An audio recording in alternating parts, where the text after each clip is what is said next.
Namaskar, respected director sir. With your permission, could we begin the event, sir? Yes, you can. Thank you, sir. Good afternoon, respected director sir, Dr. Kalpana Gopalan, Indian Administrative Service and Additional Chief Secretary, Government of Karnataka. Professor Rekha Singhal, Senior Professor at IIM Ranchi. Professor Aditya Mishra, Chairperson, Atal Bihari Vajpayee Center for Leadership, Policy and Governance. Our respected candidates, faculty members and staff at IIM Ranchi, and all the guests of our winter school who have kindly agreed to participate in this valedictory event. We would like to welcome you all to this final valedictory session of the 2021 Winter School of Atal Bihari Vajpayee Center for Leadership, Policy and Governance. And we are very proud to tell you that we have had 5 days of enriching sessions by bureaucrats, by industry experts, and by academicians from across the country. And we hope that our candidates have benefited from the event. Our guest for today for the final valedictory function, Dr. Kalpana Gopalan. She's a PhD from Indian Institute of Management, Bangalore, and she's a 1987 batch Indian Civil Services officer, Indian Administrative Services officer.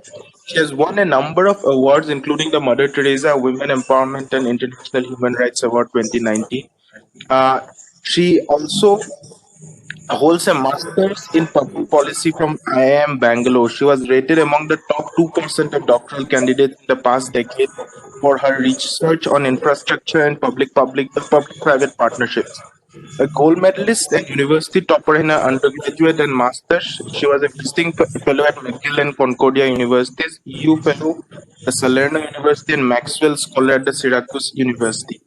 She trained in Harvard and Chicago universities and at the London School of Economics. She has presented papers in many national and international seminars and conferences, and has published 3 books and many journal articles, and delivered more than 250 talks on public and social policy. She is also a visiting fellow and faculty at the National Institute of Urban Affairs and Institute of Social and Economic Change at the Indian Institute of Science, Bangalore. We are very proud to have you here, madam, and we are also privileged to have you for this event, and we hope that our candidates and all the guests present here will benefit from your immense experience. Thank you so much. Thank you. We'd also like to welcome our Honorable Director, Professor Shailendra Singh, who is a senior professor. He was senior professor at IIM Lucknow, and he was also the Dean for Research at IIM Lucknow. Professor Singh has more than 3 decades of experience as an academician, and he is also a fellow of the National Association of Psychology. We are very proud and privileged to have you, sir. We'd also like to welcome Dr. Sunil Barnwal, who is a senior Indian Administrative Service officer and who was also the speaker for our previous session. Finally, we'd like to welcome Professor Rekha Singhal, who has also graced the event, and she is a senior professor here at IIM Ranchi. Thank you, all the guests and all the candidates for attending the event. I would now like to request Professor Aditya Mishra to please introduce a little bit about the center and about IIM Ranchi. Thank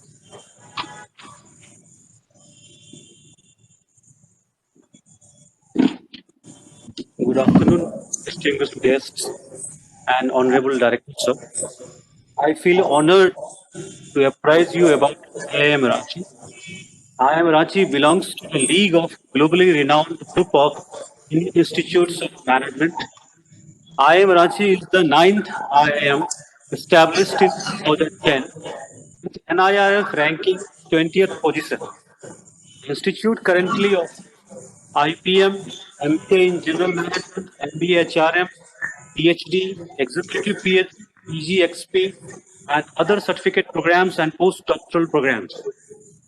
IIM Ranchi proudly lays claims on its carefully designed curriculum, a values-oriented approach, and a holistically nurturing environment. Our programs are aimed at grooming students to enable them to face challenges of the real world, to make them efficient leaders who are grounded and humble, to instill in them a quest for excellence and not just for achievement. Having said that, with a pool of immensely talented students, guided by the most competent and capable faculty, we are truly an institute with a difference. And once management thinker Peter Drucker said, management is doing things right and leadership is doing the right things. So believing in that, Atal Bihari Vajpayee Center for Leadership Policy and Governance is a tribute to Honorable Atal Bihari Vajpayee ji, as he was a statesman who had started the state. The center aspires to work with vision of Honorable Atal Bihari Vajpayee ji. Once John Maxwell said that a leader is one who knows the way, goes the way, and shows the way. So believing in this, we are following whatever Atal Bihari Vajpayee ji have given in directions. The Atal Bihari Vajpayee Center for Leadership Policy and Governance aims to conduct multidisciplinary research in the domains of leadership, policy, and governance. It was incepted on 20th August 2018. It envisions to become the vibrant knowledge center which takes forward the scholarly conversations in leadership, policy, and governance. It also aspires to establish itself as think tank and provide professional consultation, advice, and support to government, public sector undertakings, local administration in the implementation of their schemes and policies. It intends to develop a pool of leaders, administrators, and managers with strong foundations in policy and governance strategy. In the end, I would like to thank participants, speakers, and the staffs who were involved in this particular winter school. And in the end, again, to the participants, I would quote Vajpayee ji's two lines. क्या हार में क्या जीत के किंचित नहीं भयभीत मैं कर्तव्य पथ पर जो भी मिला यह भी सही वह भी सही वरदान नहीं मांगूंगा वो कुछ पर हार नहीं मांगूंगा. So keep yourselves very motivated and prosper ahead in your career path. Thank you.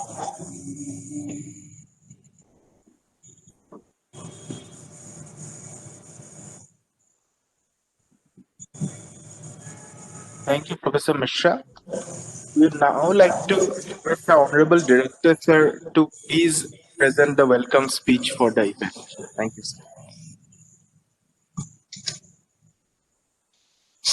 Dear Kalpana ji, Bhagnwal Saab, my dear faculty members and participants, I am very happy to be here and welcome all of you to be part of the winter school of Atal Bihari Vajpayee Center for Leadership, Policy and Governance. Let me just say that last 4 days have been eventful and maybe you have gained some knowledge, some experience, some practices, how to dwell upon various issues related to policy and governance and leadership. I am grateful that Kalpana ji is here, who will be delivering the valedictory address and also giving you the certificate of completion of this winter school. I am also very, very thankful to Sunil ji, who is also a great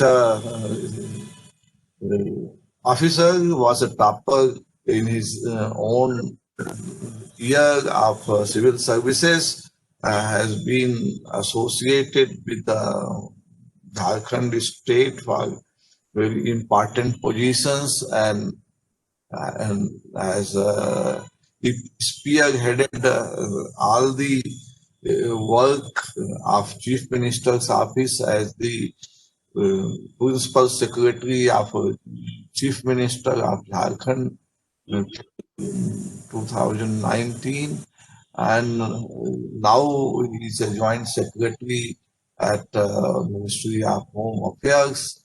So welcome, sir. my dear colleagues, you have contributed to the success of this winter school. I thank you from bottom of my heart, and also thank Aditya Mishra and Professor Hajarika for giving me this opportunity. I assure all the participants that this is not the just end of our relationship. This is the beginning of our relationship. You will be given a certificate today, but for any of your academic queries, you should be associated with IIM Ranchi and Atal Bihari Vajpayee Center in future also. And I also invite to contribute to blogs where you feel keenly and try to make your blogs research based so that IIM Ranchi can put that blog on Atal Bihari Vajpayee Center's blog and it can be disseminated. And your creative contribution to the center is always welcome. And I will request the honorable guest, Padmaji, to be associated with this center even in future and on any policy piece. If she has her own think piece, her own opinion, she can always contribute to the center. And same request is to Barnwalji and other IAS officers and civil servants who have contributed to the center's program. My request is that they remain in touch and contribute to the center because this is the free enterprise, non-partisan enterprise. Although we have the name of Atal Bihari Vajpayee, who is a statesman for the country, but there is nothing that if you have a view which is intellectually supported and research supported, even if it is a different, because we respect diversity of views. It's not that only one kind of views can be expressed and other kinds of views are not expressed. So you are most welcome to contribute to that. And Dr. Hazarika had requested me to open and inaugurate the blog of the center.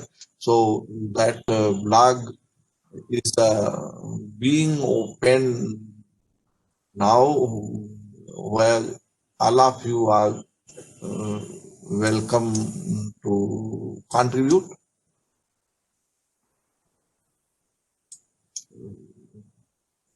So it is done. And right now, lot of debate is going on farmers, that three agro-based laws, and MSP has been one of the critical issue. So Professor Hajarka and myself have given our view on MSP, which briefly summarizes that it is something that should be there, but that should be as one of the administrative tool. It should not be given the legal status, and the places where MSP is there for the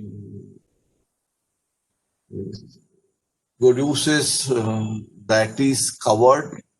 Large number of other produce, other things should also be included in that. But it should not be taken as the resort for those farmers who are only producing wheat and paddy. I will say we have the glut of wheat and paddy in our FCI godowns. So now we also need to collect pulses, iron seeds, and others. And we have also suggested that things should be such where short-term produces which gets spoiled very soon, very quickly. We should also have the facility for purchasing all those things, processing all those things, and the agencies should develop system for marketing, etc. And this is the first art piece that we have created. You can critique them in this. You can also give the alternative point of views, and we as academicians feel that free expression and sharing of thought will bring some solution. Right now there is a passage. So I stop here and again welcome Padmaji and Barnwalji and other participants and faculty members for sparing their time and participating in this Kalpanaji, in this valedictory session. Thank you.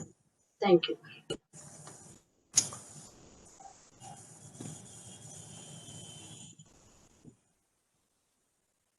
Thank you, respected Director, sir, for your kind words, also for inaugurating the blog of the center. Before we move ahead for the address by Dr. Kalpana Gopalan, we would like to point out two things for the benefit of the participants and also our request for the participants of this winter school. Firstly, we will be circulating a feedback form to the participants, and the participants are requested to provide their honest feedback about the sessions that we had at the winter school. So it's an anonymous form, so you are free to express your feedback on that.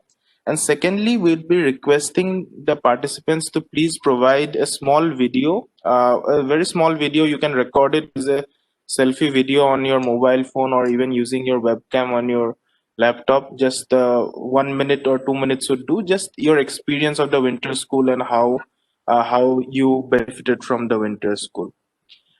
Thank you to Director Sir, to all the candidates. And now we move ahead for the address by Dr. Kalpana Gopalan, Indian Administrative Service, who is an Additional Chief Secretary at the Government of Karnataka, for the valedictory speech from her for this winter school. Thank you. Thank you so much. You see and hear me okay? Yeah. Before I begin, Professor Singh, it's really interesting that you took up the MSP as your first blog, the inaugural blog, so to say. About a few years ago, 2015-16, I was Principal Secretary, Food and Civil Supplies. And MSP was one of the programs that I implemented. So it will be really very interesting to look at,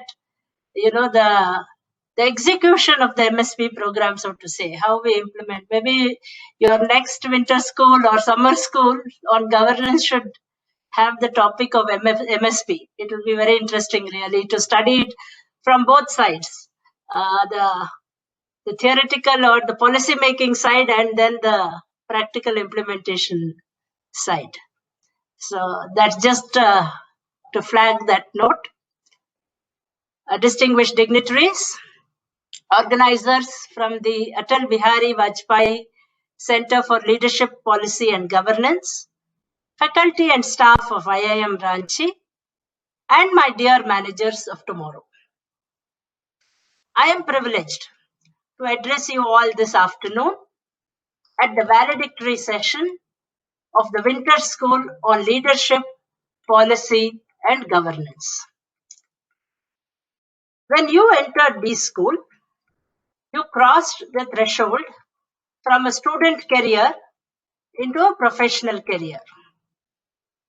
Don't let the classrooms and the lectures fool you. B-School is not a college. It is an incubator.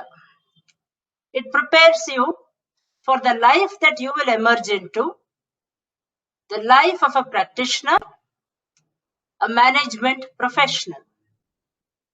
From the first moment, even though you may walk, talk, look, and study like students, you are, in reality, professionals. And every step you take, every move you make will reflect that fact. As you spend your days and nights for 2 years in lectures, assignments, group discussions, case studies, and your professors strive to make you adept in business and economics and marketing and operations research, the pressure cooker atmosphere of a management school will convince you that you have seen it all, done it all. Nothing could be more challenging. Nothing can daunt you anymore. As you launch your professional careers, you will be euphoric that you have arrived. And yes, it is true that you will cross an important milestone in your life as you enter or restart your professional career. At the same time, it is equally true that your journey, my friends, has only just begun. I recall Hamlet's words to Horatio in Shakespeare's play, The Hamlet. There are more things in heaven and earth, Horatio, than are dreamt of in your philosophy. So that is where you stand today. You are a batch that will face some unique challenges. A fact that should make you both proud and apprehensive. As you complete your B-School education, you will step into a post-Covidien working world. In 2021 or 2022, will you be just a graduate or a composite professional? Look at the world around you. COVID-19 has forced us into a prolonged timeout. It has brought radical lifestyle changes. As we move into a calibrated opening up, it is time for us to begin contemplating the end of the crisis, envision what the world will look like in its aftermath, how the pandemic has changed the way that we live and work, and what we need to do to adjust to the new normal of the post-COVID-19 world.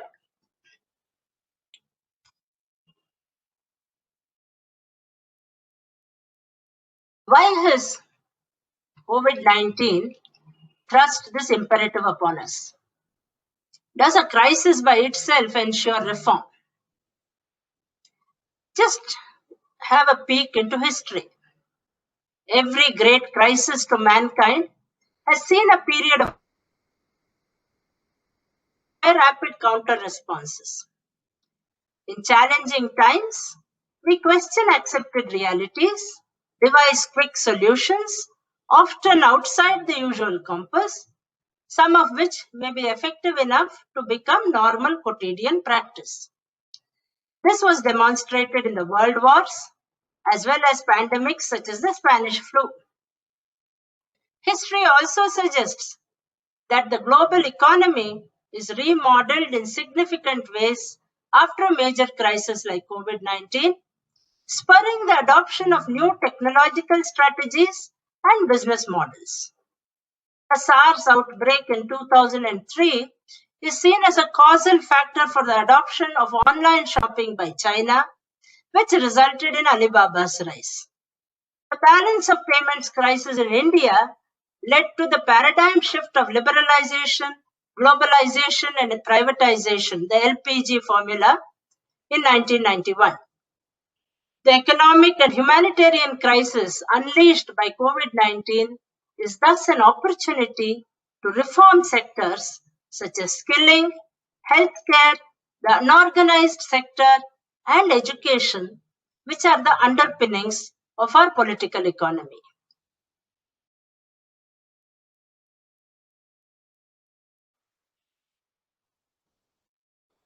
What changes will we see in the post-COVID professional world? First, we are witnessing several shifts that are taking place in the world of work. I see three vectors of professional change: the accelerated importance and use of information technology, unconventional ways of working, including freelancing and work from home, and increased.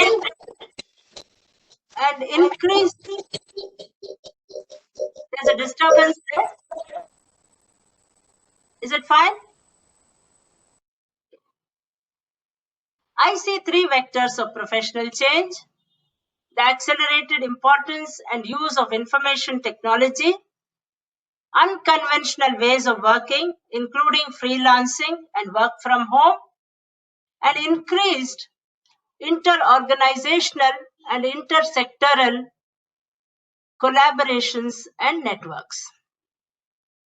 Second, these changes will demand personal transformations from each of us, of which three are cardinal: embracing uncertainty and change, becoming a continuous learner, and practicing personal and collective social responsibility. Third, capacity building will emerge as the single enabler and tool available to us to navigate the changes that we see in the professional and personal world. To leverage capacity building, we need to focus on everyday leadership,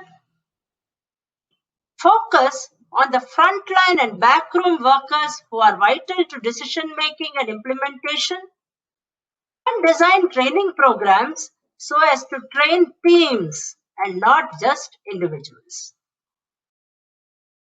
Now, let me elaborate on each of these.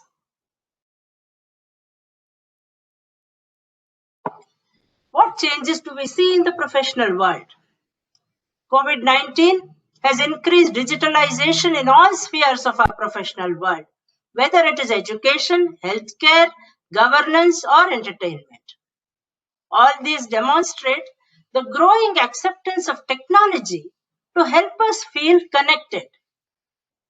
As people become more comfortable with technology and service providers upgrade their infrastructure, creating a better pipeline and more streamlined and user-friendly interfaces, technology becomes easier to live with day to day. COVID-19 has propelled us to experiment with work from home on an unprecedented scale. WFH has gone beyond our quotidian processes and scaled new innovative heights. Recently, my daughter, who is a lawyer, completed two transactions, the Facebook Geo and the Facebook Google deals. These were remarkable because the stake that Facebook and Google purchased in Geo, the negotiations were conducted entirely remotely, online, completely avoiding face-to-face meetings because both countries were under lockdown when these transactions were being done. Another shift that we may expect is the emergence of the gig economy. Each of us will have to get used to becoming a freelancer. Remote hiring of talent will become the norm, with corporate positions opening up to skilled candidates everywhere, prioritizing skill over pedigree and geography, all of which is good news for both the economy and the talent pool, making talent pools more diverse and businesses and economies stronger. Gig economy and pervasive freelancing will bring in cooperation and coordination across sectoral silos. As freelancing becomes prevalent, teams will be self-created rather than being curated by leaders and will be more interdependent, more collaborative, more agile, and more flexible.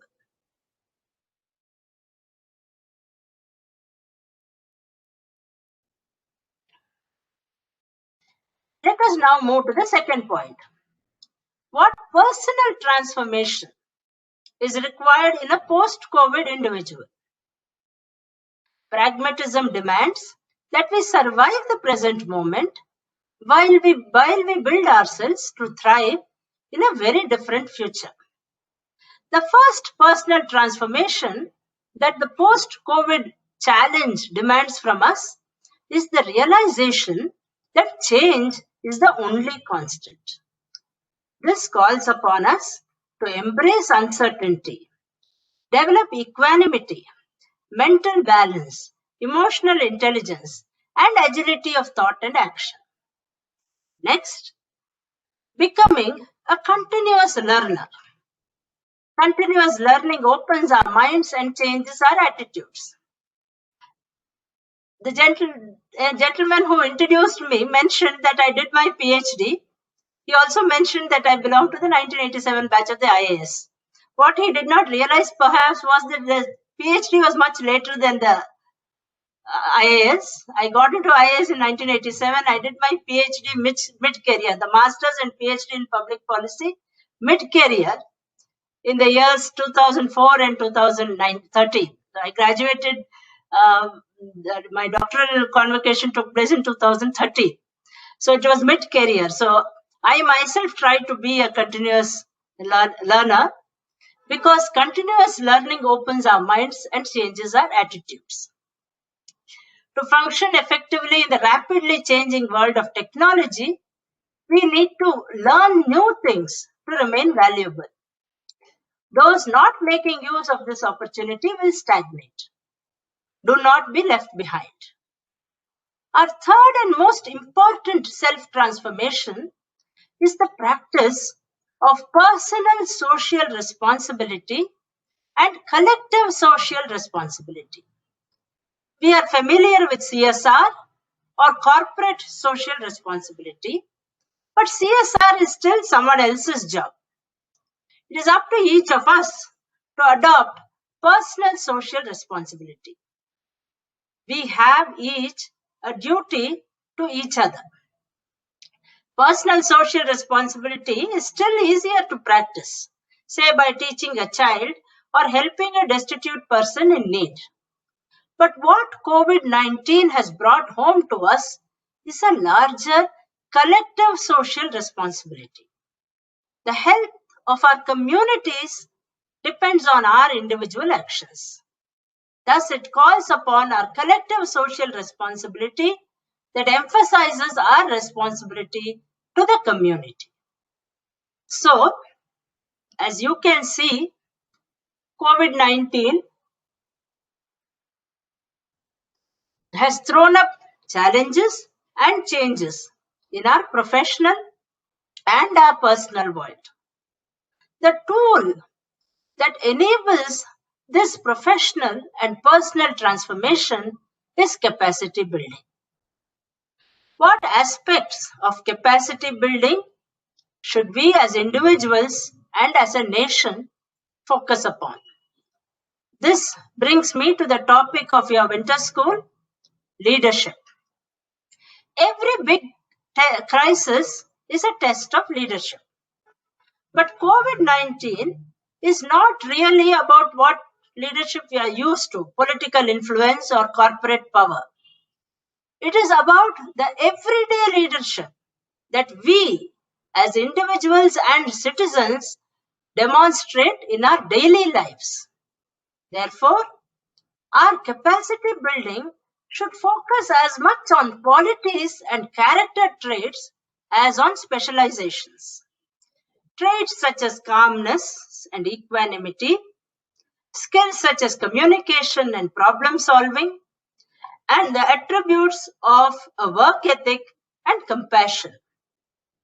These should form part of skill development just as much as technical skills. Second, the front line and the back room become important.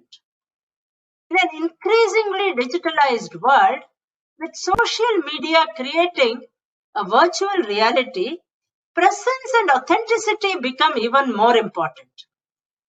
We can procure a bed, but to get a qualified nurse who understands infection control or a good pulmonologist is not something that we can procure in a month.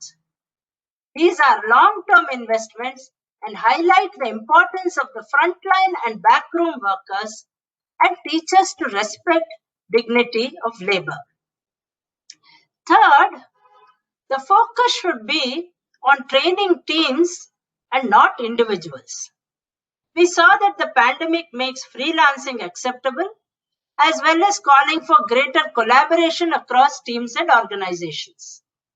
It is likely that future teams will comprise permanent, temporary, freelance, and mission employees, and this diversity will call for greater need to build cohesion from within the members.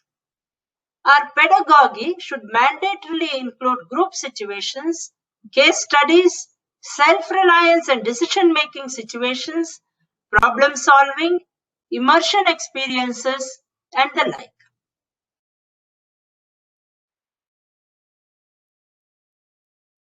In conclusion, let me say that choices, not crises, determine our opportunities. COVID-19 has shaken up the world like never before. The global change that we see happening with the pandemic is unprecedented and perhaps even incomprehensible to human minds. Yet, amidst all this, opportunities lurk. It is time for governments, businesses, and individuals to prepare for the worst, but also prepare themselves to recognize and utilize these opportunities and keep the faith that we may transform to a newer, stronger, and reinvented planet. Thank you all very much. Before I close, just a brief note. I am addressing IIM Ranchi once again this evening at 5 p.m. with Polynomics, your public policy club, where I will be speaking more of my experiences from the IAS. So those of you who are interested may join in. Coincidentally, both came on the same day. So thank you all very much. It has been a pleasure addressing all of you. Jai Hind. All the best to all of you.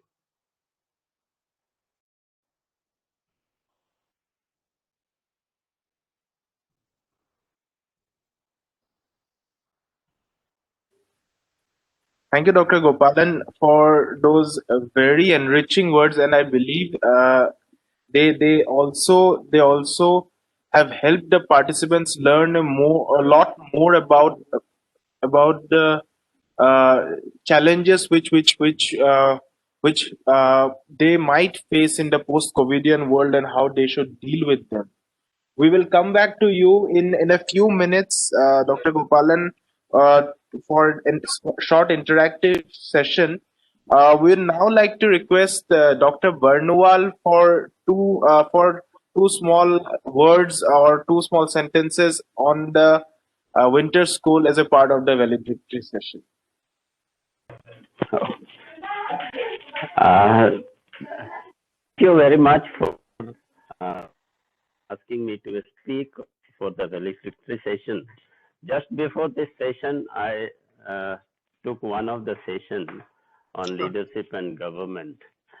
So I find there is a lot of enthusiasm in this school, and the participants seem to be really keen to learn how are they going to build on their professional career.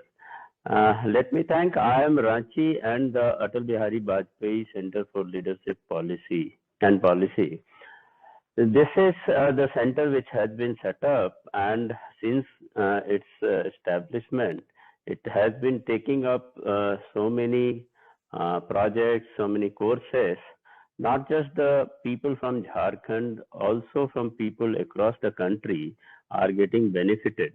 And after summer school, this winter school is a good addition. And I'm sure even in this time of pandemic, when physical classes are not taking place, using technology and in this virtual mode, there has been good response. And I am faculty, the professors, the director, who has been really looking forward to all new kind of innovations, new ways of uh, uh, doing these courses.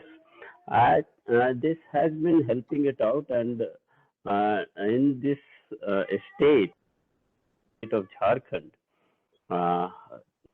by presence of IIM, its faculty, director, and all the institution itself, there is a huge benefit the people of a state has been deriving, and using technology now the whole of country will be gaining much more than they have been through the physical classrooms. So once again, I must thank the director, Mr. Salim Singh, who in last few years has been taking so much of interest in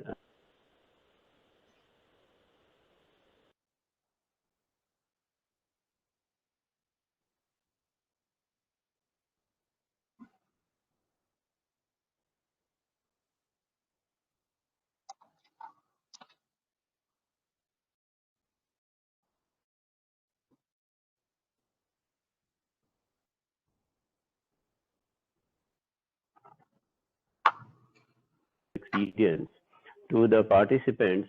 I think a lot of work has been done in getting good speakers in this program by interacting with the participants of this course. So once again, I thank you, all the organizers, and thank you for giving me this opportunity. Thanks.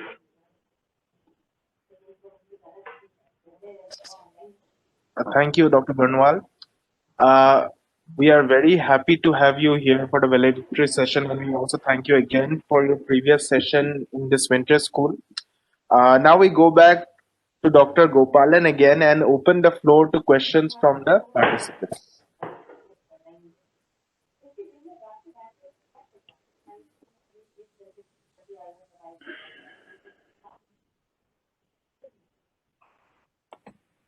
Ma'am, this is Ritik Singh here. I had a question.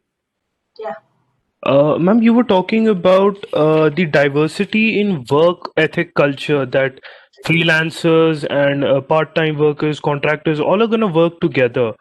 And you even talked about the geo deals with Facebook and other companies. How has the government kept an aspect or a change towards this change? How's the transition happening, or what is the face of the government towards these kind of changes by hiring freelancers and etc. other working professionals? Okay. One thing is that circumstances have kind of forced government's hand in when the COVID struck. When I speak of diversity, see, normally in government, what happens that everything is, we have departmental silos and instructions flow down from the top to the bottom, and sometimes feedback also moves up. What we have had to do with COVID, and normally when there's a dispute, what happens is that hierarchy takes care of it. I think Mr. Sunil will agree with me that very largely, in spite of consultative mode of functioning that some of us adopt, hierarchy takes care of most conflicts of opinion. But with COVID, just take that example of COVID. You have, let us say, a group of medical practitioners, policymakers, that bureaucrats like me, and politicians having to sit together and take a decision, right?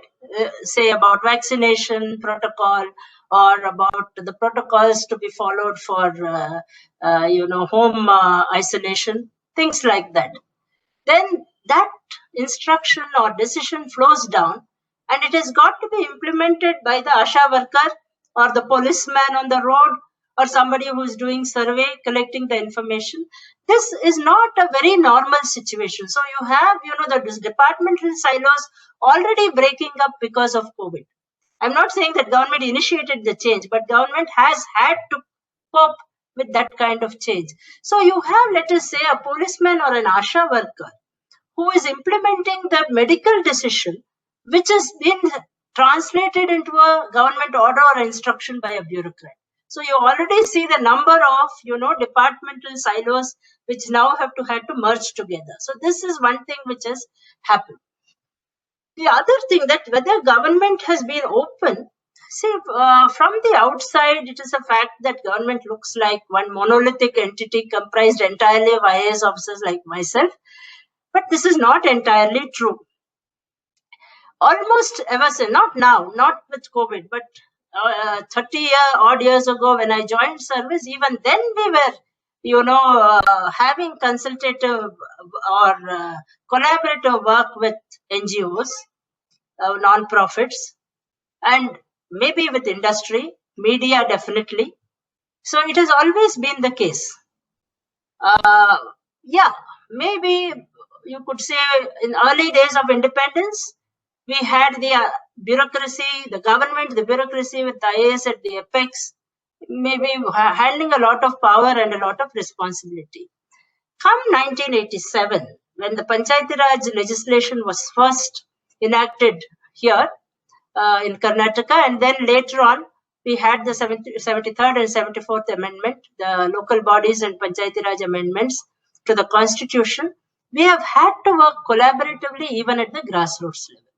And that takes for a lot of adjustment. And I was there right in the middle. I came into Karnataka in 87 when Panchayati Raj legislation. So we had this big transition that even, not just at the state level, but even at the district level, down at the mandal level, Gram Panchayat level, we have had to work collaboratively.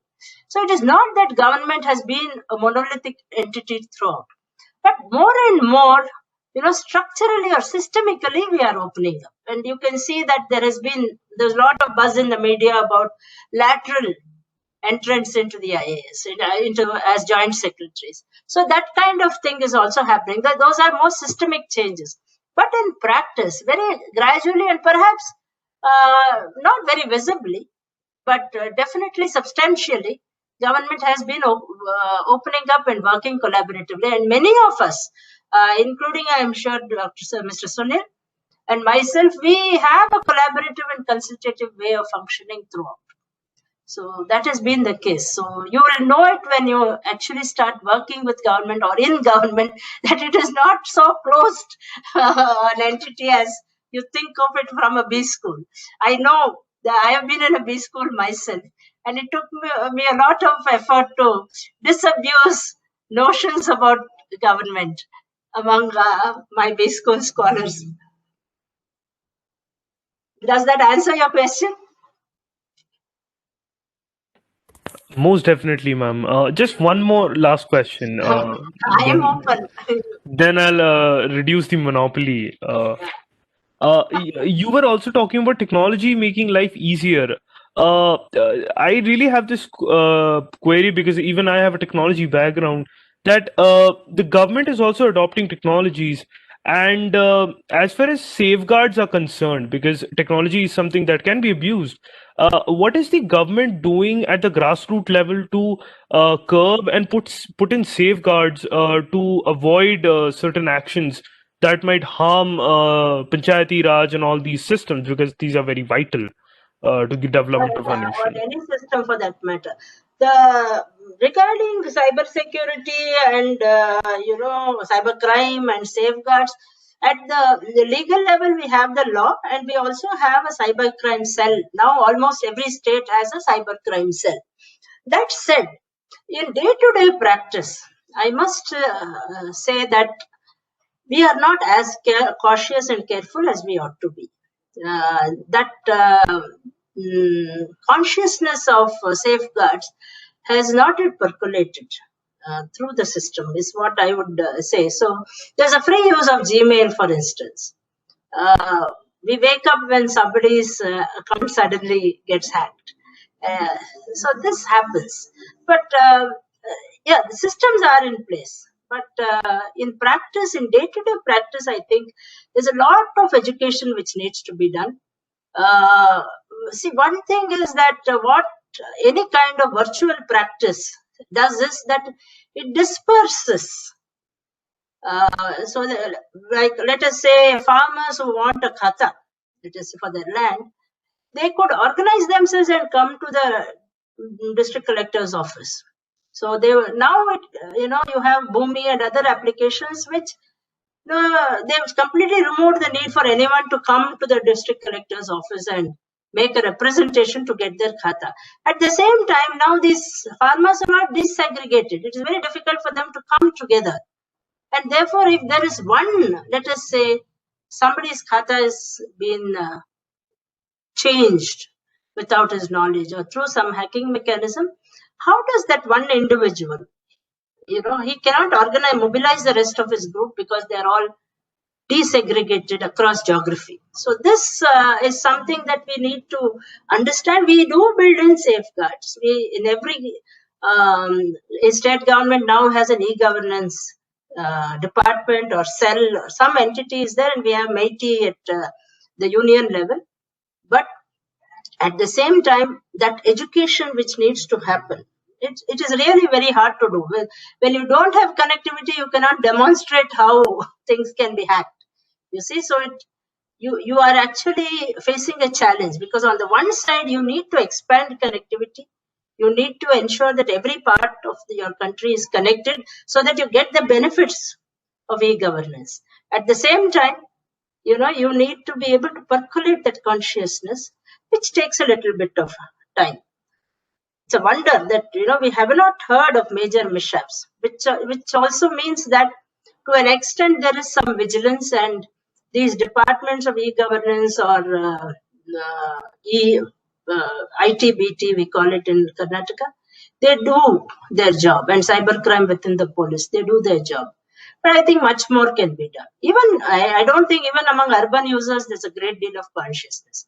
People wake up only when your bank account is hacked or something. Otherwise, we just merrily go along, hoping for the best. Yeah, I can see you. Please, the lady in a maroon jacket. Ma'am, I have a question. It was just someone. I'm Lavanya, ma'am. Yeah. I have a question that is somewhat related to what Ritik asked you. So, we know that there is this pervasive negative perception of the government, right? It's pervasive. Everyone will say, no, government, no, nobody's working. It's like this, it's using people and so on, right? But I think this pervasive, and I use the word pervasive negative perception, is at best pointless and at worst a hindrance to the, we called it a wicked problem in one of our sessions, and to the wicked problem of policy making, right? So how exactly do you think we can go about improving the state? Maybe get the huge monolithic idea of the government out, and think of the people as just people who are working at the best of the capacity. First of all, it's not pervasive, because there I would really beg to differ. This is an urban phenomenon.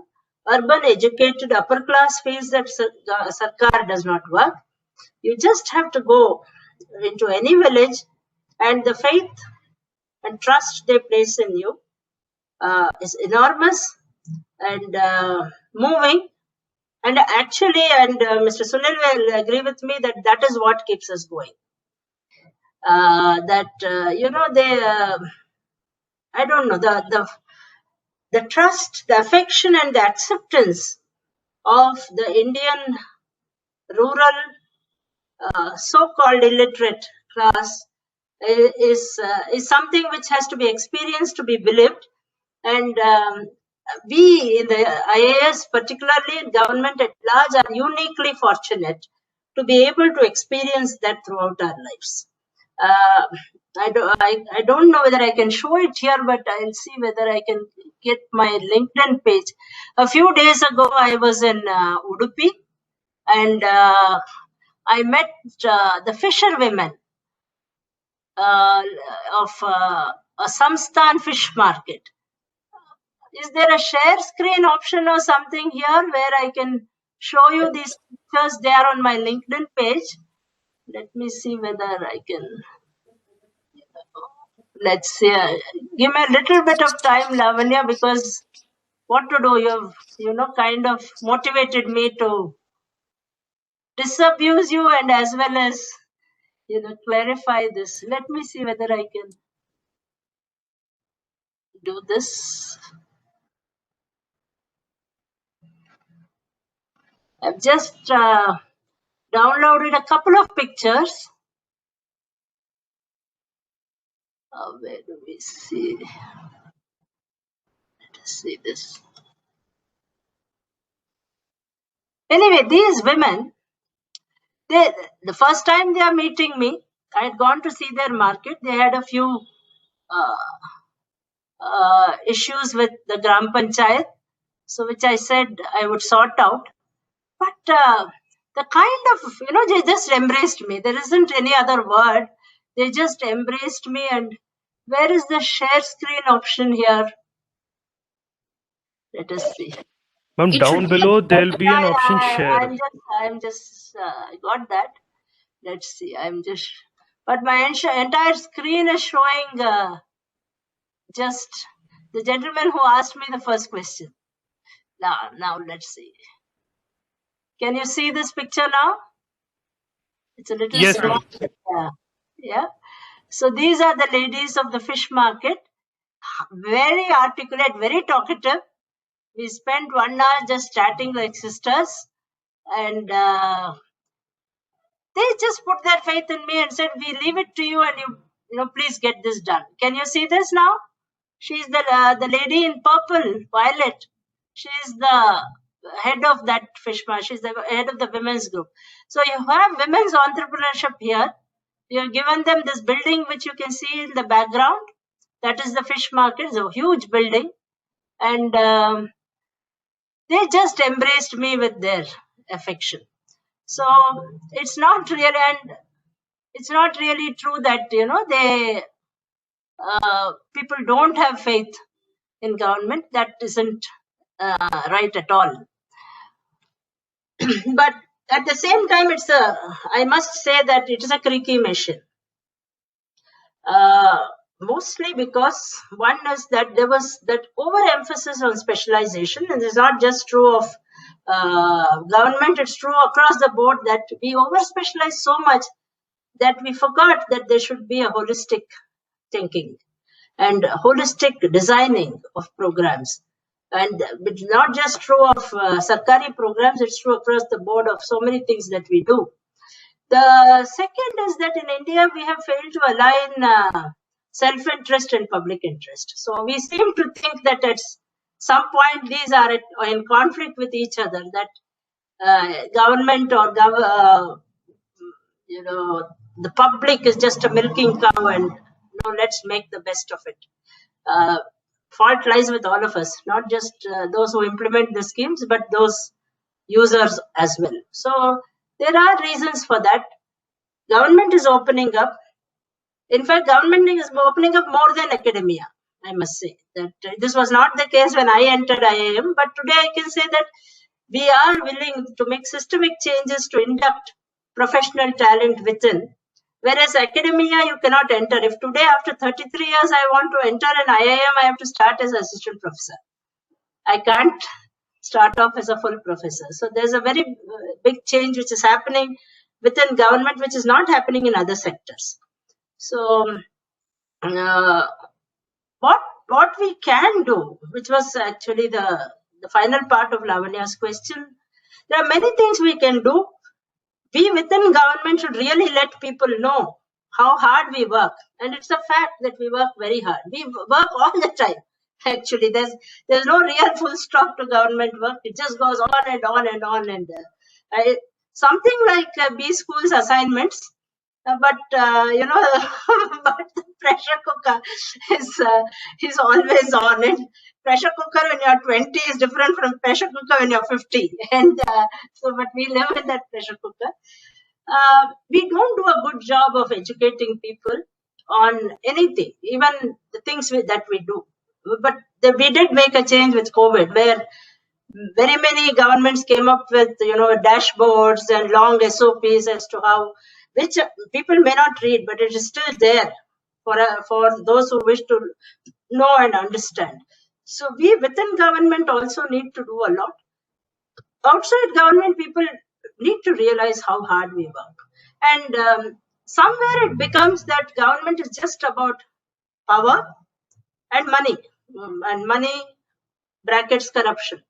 But government is a lot of responsibility. And most of us take that responsibility very seriously. Even those who are corrupt are still accountable and responsible, and even they have to take. So that is something which I think people outside need to understand.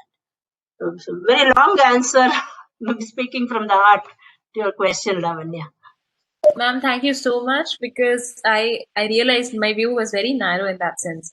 And yes, you're definitely right about about telling people that people work so hard in the government, because I wouldn't have known unless I heard so many IAS officers speak to us through this winter school. And well, now I have a better idea. I'll try not to ever say that. Okay, government's not. It's a very That's pretty not. room you have, though. Very pretty room. Thank you so much. Room, I suppose. Yeah, Kalpana ji, if you want to come to IIM Ranchi as a full professor, we have a branch called Professor of Practice. So And we who have PhD and have considerable professional experience even in administration or industry, they are invited at place as a professor of practice. So it's not we are closed. We are also open and we are also transforming. Thank you. Nice to know, Professor. I'll avail your offer. So Yeah, thank you. I'll be writing to you soon. Yes. Thank you. Thank you.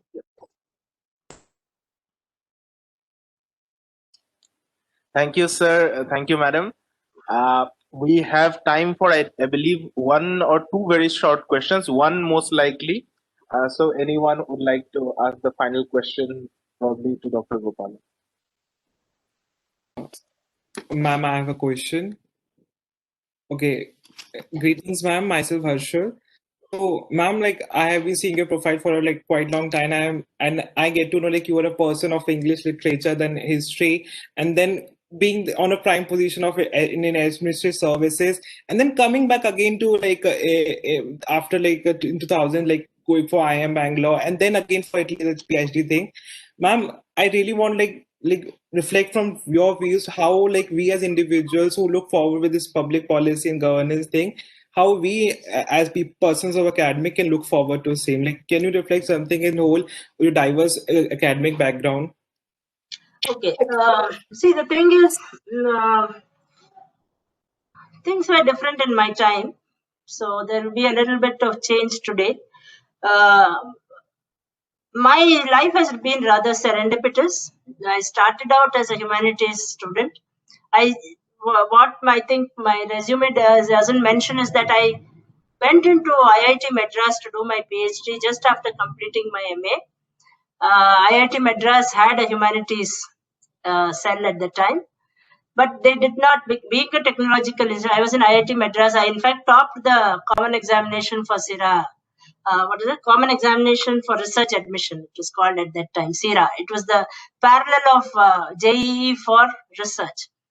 I got into IIT Madras. I was there for a year, but they didn't have a good fit for English. So I at that time wanted to do a PhD in English, and so I then, in fact, IAS was the fallback option, which I got in. And finally, my desire to do a doctorate, that dream was fulfilled as late as 2013. That said, if you wish to enter into public life, that you have a sense of social responsibility, and I have a lot of people writing to me and asking me, please let us collaborate with you, please let us join with you, we'll do. It is not the case that you have to be in government to be a public servant. That is no longer true. Just look around you and you will find that there are people who are in need of your help. It could be help in the form of just a kind word. It could be financial support. It could be sharing something that you know. Look around you. Those whom you feel most needed, you extend help to them. And believe me, you start with one, it will grow. You need not, do anything systemic. It will organically grow. The second thing which I would advise is that don't be so idealistic that you think that I sab kuch chhod ke I'll become a sannyasin and I will start serving. It works for some people. It's not that it does not work at all. It does work for some people. But you will find, and you have to be prepared for it, that you'll have Lavanya or someone else who is your compatriot and your college mate, and she will be earning in crores and you wouldn't. My daughter's starting salary, she started 2 years ago, her starting salary was equal to my 15 years salary. Right? So that is the disparity here. So you should not lend yourself to a life of frustration. So do get into, a paying job, a good job, a paying job, a lucrative one, but spare some time for public work. Every day or every week or every month, as your schedule allows, do something. Choose some area, and this is the third thing which I would like to say, that choose some area which is your passion. Now it could be, if you are an engineer, it could be engineering itself where you have an expertise. Or, you may have a hobby, you may be a good musician, or you may be a good painter or something. So it could be an area of your expertise or your passion. Try to share that. Now, I have a friend my schoolmate in fact, who spends her spare time.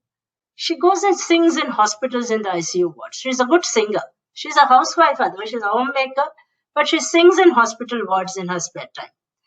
Now, you could simply go to a hospital or sing on the street and your make life better for someone. Okay? Or, it could be anything else. If you're good in English, then teach the children around you to speak English. So it could be an area of your passion or your expertise, and you try to share it. Start small and then it will grow on its own. Don't think that it is only by getting into the government. When you're getting into government, believe you me, you are lending yourself to a life of many constraints, which you will not have if you're a public servant freelancer, right? Because we do labor under a lot of, DOPT says this, and we have our departmental regulations, and of course we have scrutiny from so many agencies. But you can still serve and have a lifetime of service without, becoming a government servant. So that is something which, I think each of us should do. I don't know whether IIMs have NSS. IIM Bangalore, as far as I recall, we did have an NGO cell, but we did not have NSS. But I would recommend NSS for everyone. The National Social Service Scheme, inspired by Mahatma Gandhi, it is actually the best thing you can do. Because on a shoestring budget, that program, I was the head of the NSS until recently in my previous post. And they do wonderful work. And you'll really get to know the real India. You'll get to know the people who painted that backdrop behind you. You see, so that is the kind of thing. So be a public servant all your life, not necessarily a government servant. So this, I think, if I could leave you with that sense of personal social responsibility, I would have done my afternoon's job. Thank you, ma'am. Thank you, ma'am.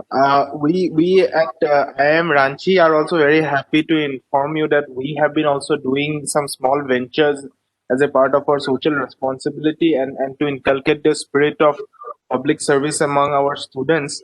We are part of the Unnat Bharat Abhiyan. We have a Samarpan Club which works for the society, which works for the welfare of the local people. And we have also adopted a village in near Ranchi. It's called the Rasabera village, where we have worked for creation of ecotourism facility. And our students, the students with an engineering background, they have worked to create water supply system for the entire village. And we have also created health checkup camps, and we are trying to also do our best to work as a responsible organization and to Wonderful. reach out to the people in the area. Thank you, Very madam. good. Thank you. Thank you for sharing that. And now we are into the final two steps of the winter school. For this is only for now, and we would now request Dr. Gopalan to kindly present the certificates, although virtually. You could just declare that we are presenting the certificates from you. We present the certificates of the Winter School on Leadership, Policy and Governance of the Atal Bihari Vajpayee School of Leadership, Policy and Governance, IIM Ranchi. Congratulations to all participants. So we are presenting the certificates to Mr. Pradeep Kumar Sahu, Mohammad Moshin Hashmi, Ms. Lavanya, Mr. Harshul Singh, Mr. Suresh Prasad Verma, Abdul Halim, Mr. Ujjwal Kumar, Ms. Jyoti Saini, Mr. Ritik Singh, and Ms. Sheher Teli. Thank you, participants. Thank you, madam, for kindly gracing the occasion. We now would request Professor Dr. Rekha Singhal to present the vote of thanks for the event. Thank you, madam.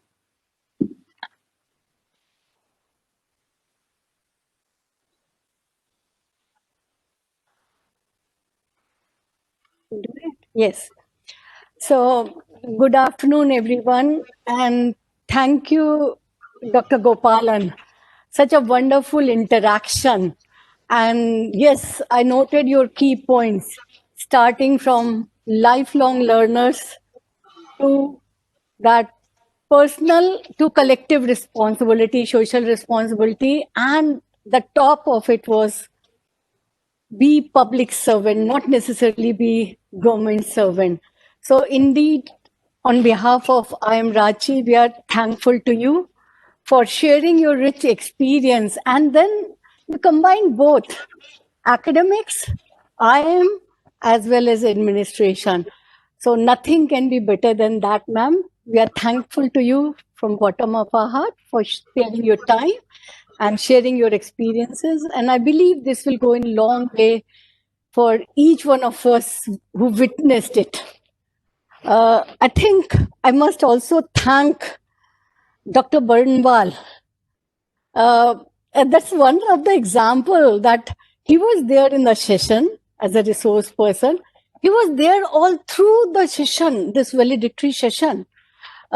Just an example that it's not talking of lifelong learning experiences or lifelong learner, but I have seen him on other occasions also. And I have seen him not only talking, but practicing. So Dr. Banwal, many thanks for owning IIM Ranchi and supporting, motivating, and collaborating with us. Yeah, I have a long list. I know, but I don't want to miss anybody because without them, it would have not been possible to achieve whatever we have achieved. And I'll begin with, after that, I'll begin with our chief guest on the inaugural session. And that was Dr. Madukar Gupta, who is also IAS, but retired chief secretary from Rajasthan state. So we began with chief secretaries, and then it was such a balanced approach in this winter school, probably more than me, the participants will appreciate. So they had a lot of people from academics, but equally strong from administration, and then the blend of both. And that is what I really admired. So Dr. Gupta also gave a lot of practical learning experiences, followed by not only IAS, we had IFS, Indian Forest Service, and Mr. R.P. Singh, he talked about skill development and entrepreneurship, a key to youth empowerment, because skill development and youth empowerment and entrepreneurship, I think these are the needs of the day. And that was certainly very, very useful interaction. Then, like Dr. Gopalan talked about Covidien period, we had another person, Dr. Nitin Madan Kulkarni, who himself, now today I'll use was because today only he has taken another responsibility in the state. He was, yes, health secretary when he took your session. Today he has taken another responsibility. And during the, yes, and then you can imagine from health to land, he has been made commissioner dealing with the lands issue. So now you can see the adaptation, skill development, relevance of all those things. Till yesterday, you were doing something very, very important thing, health secretary, starting from COVID to managing COVID to vaccination and expectations from all the stakeholders and balancing. And yes, I'm sure each one of you must have enjoyed his session and first-hand learning experience, how he managed the state of Jharkhand. And Jharkhand is known that it has managed COVID in much better way in the country. I don't want to compare with the states, but I'll say in the country. Then Mr. Shashank Kumar, I think team building is something which nobody can ignore the importance of team building.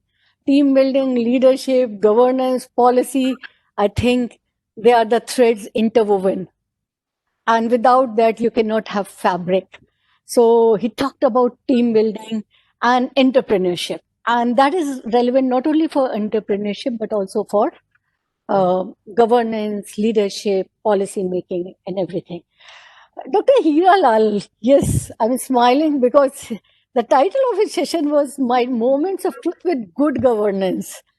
And I'm smiling a little bit because I touched a little bit good governance. So I don't know, finally, did you find balance between the two approaches? Because he had experience firsthand, almost every day, every minute.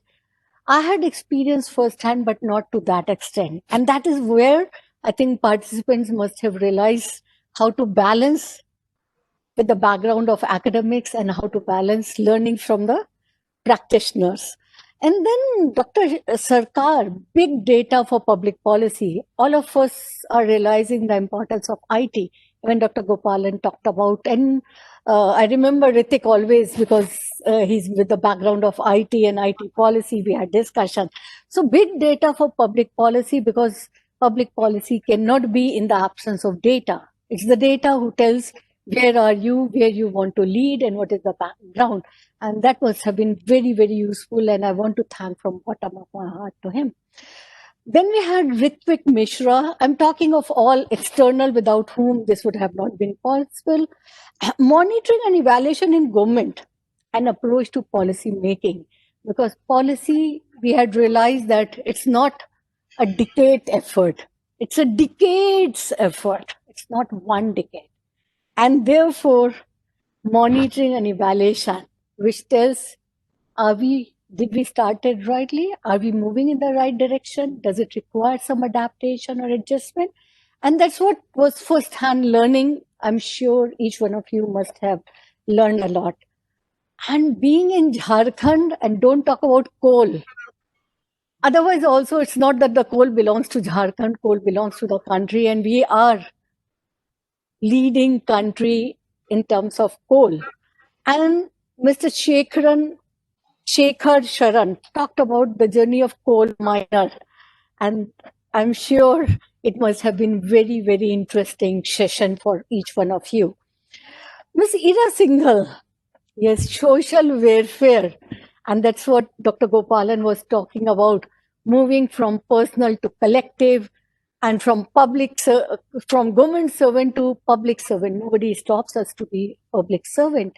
And then challenges in formulating and implementing schemes related to social service. I think all of us can be part of input as well as we can be part of receiver. And that's what is social welfare and social service. So all of us are connected. Dr. Barnwal talked about leadership and governance. I think I have no words to elaborate. He himself is known as a leader. He's not that he's an official leader. He's recognized, respected, accepted as a leader, not only in the state, but everybody knows him. And then I think I'll be failing in my duty if I don't thank my own internal colleagues who contributed. And I believe you must have enjoyed those sessions as well. And I'll begin with Lendra Singh. And that's what we see leading from the front. He took 2 sessions. And that's what we are thankful to him for sparing his time and contributing to the winter school, not only in taking sessions, but overall guidance for organizing winter school. Professor Rohit Kumar, Professor Gaurav Marathe, Professor Shakshi, Professor Hazarika, Professor Mishra. I think I can only thank them, but we keep on thanking each other. So I think they must have also learned a lot during this association with so many external speakers, and the learning must have been, or learning is immense for us. It's not only we gave something, rather we have learned a lot from our external speakers. I think before I thank to our other people, all these speakers, all this guidance would have been useless unless you participants would have not been there. And you, each one of you, were life blood and life wire of this program. The way you took interest, that really made us that yes, we have a lot of hope in the country, and the hope lies in the youth like you, who are present leader, who are going to be leader, and you will show the way to the country. Our entire hope of the country is with youth, and we were personally, even in the last session, each one of you had such a lively, interesting questions, and that shows your concern, not only for the theory, but for the practice. How can you bring change? How can you contribute?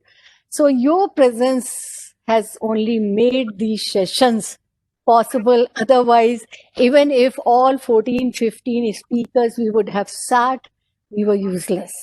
So a big, big, big thank goes to each one of you. And then certainly I want to thank coordinators of the center, Atal Bihari Center for Leadership, Policy and Governance, to Dr. Aditya Shankar Mishra, Professor Hajarika, and certainly Professor Gaurav and the director sir for that. Prachi, who was always probably were connected with each one of you, and including all of us, every day reminding ma'am, tomorrow is your session, and she was chasing everybody. And IT cell provided the platform to interact everyone, even though we are at a distance, but I think nothing has stopped, nothing had inhibited our learning.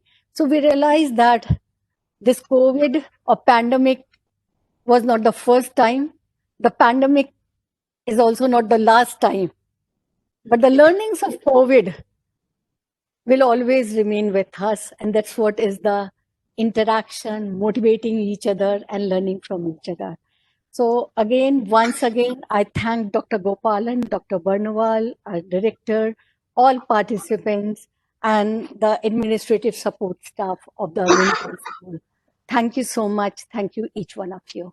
And we look forward. It is just a beginning of relationship. It's not the end of relationship. It's the beginning of relationship. And we are beginning a new or a higher level of relationship.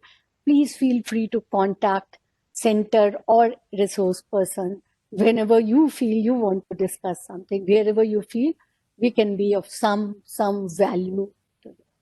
Right. Thank you so much. Thank you. Thank you, madam. Thank you, director sir. Thank you, all our dignitaries and participants. With this, we would like to declare the winter school formally closed, but we would like to stay in touch with you. Please feel free to reach us anytime, and we hope to see you again sometime soon, maybe this time physically in IIM Ranchi. Thank you. Thank you so much. Sir, excuse me.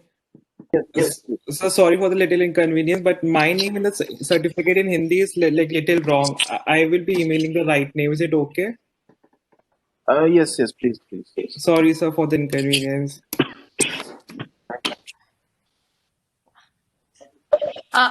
Also, I have a suggestion. Since we're not physically all together, do you think we could have a virtual photo? Which means you just capture the Yes, screen. Everyone's yes, like yes, we static. need it. We need it. Is everyone okay with that?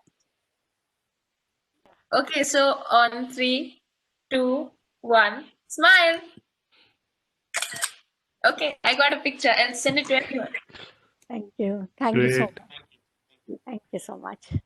Thank you, everyone. Thank you so much for this amazing experience. Exactly. Thank you very much.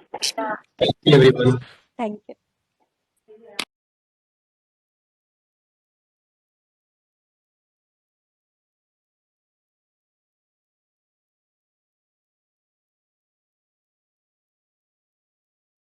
Morning, respected director, sir. Good morning, Dr. Gupta, chief guest of our event, and good morning, respected participants and other attendees for the event. With your permission, director, sir, can we please commence with the event? Can I start? Good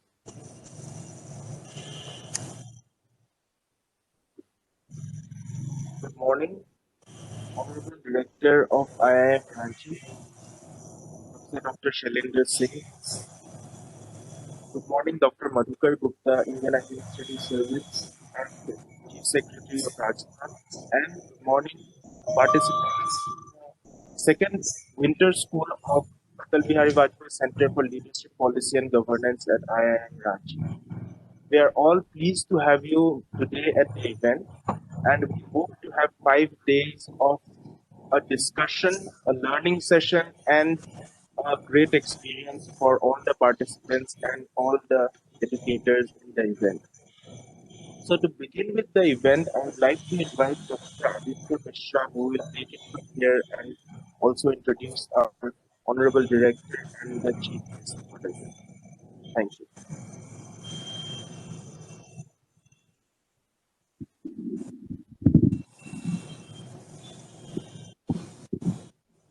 Ladies and gentlemen, good morning and welcome to Winter School Leadership Policy and Governance. Though I have been told not to speak Greek and Latin in my welcome address, but I'm sure nobody would mind if I quote a great Greek philosopher Plato in the start of my address. Quote, good actions give strength to ourselves and inspire good actions in others.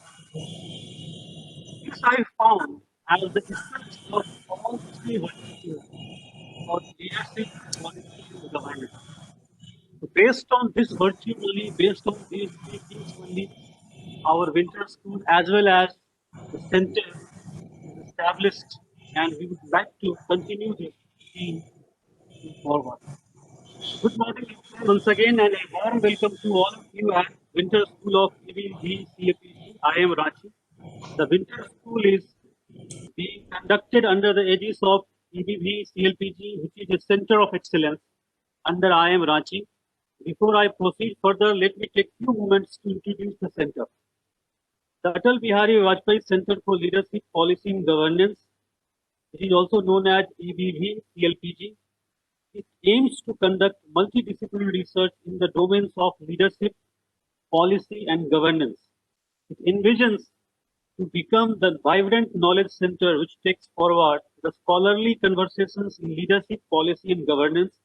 It also aspires to establish itself as think tank and provide professional consultation, advice, and support to government, public sector undertakings, local administration in the implementation of their schemes and policies.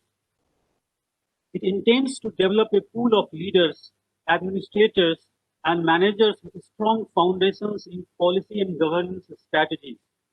To serve the purpose, we have been conducting seminars, lecture series, roundtables, and in today's COVID times, webinars, e-symposiums, etc.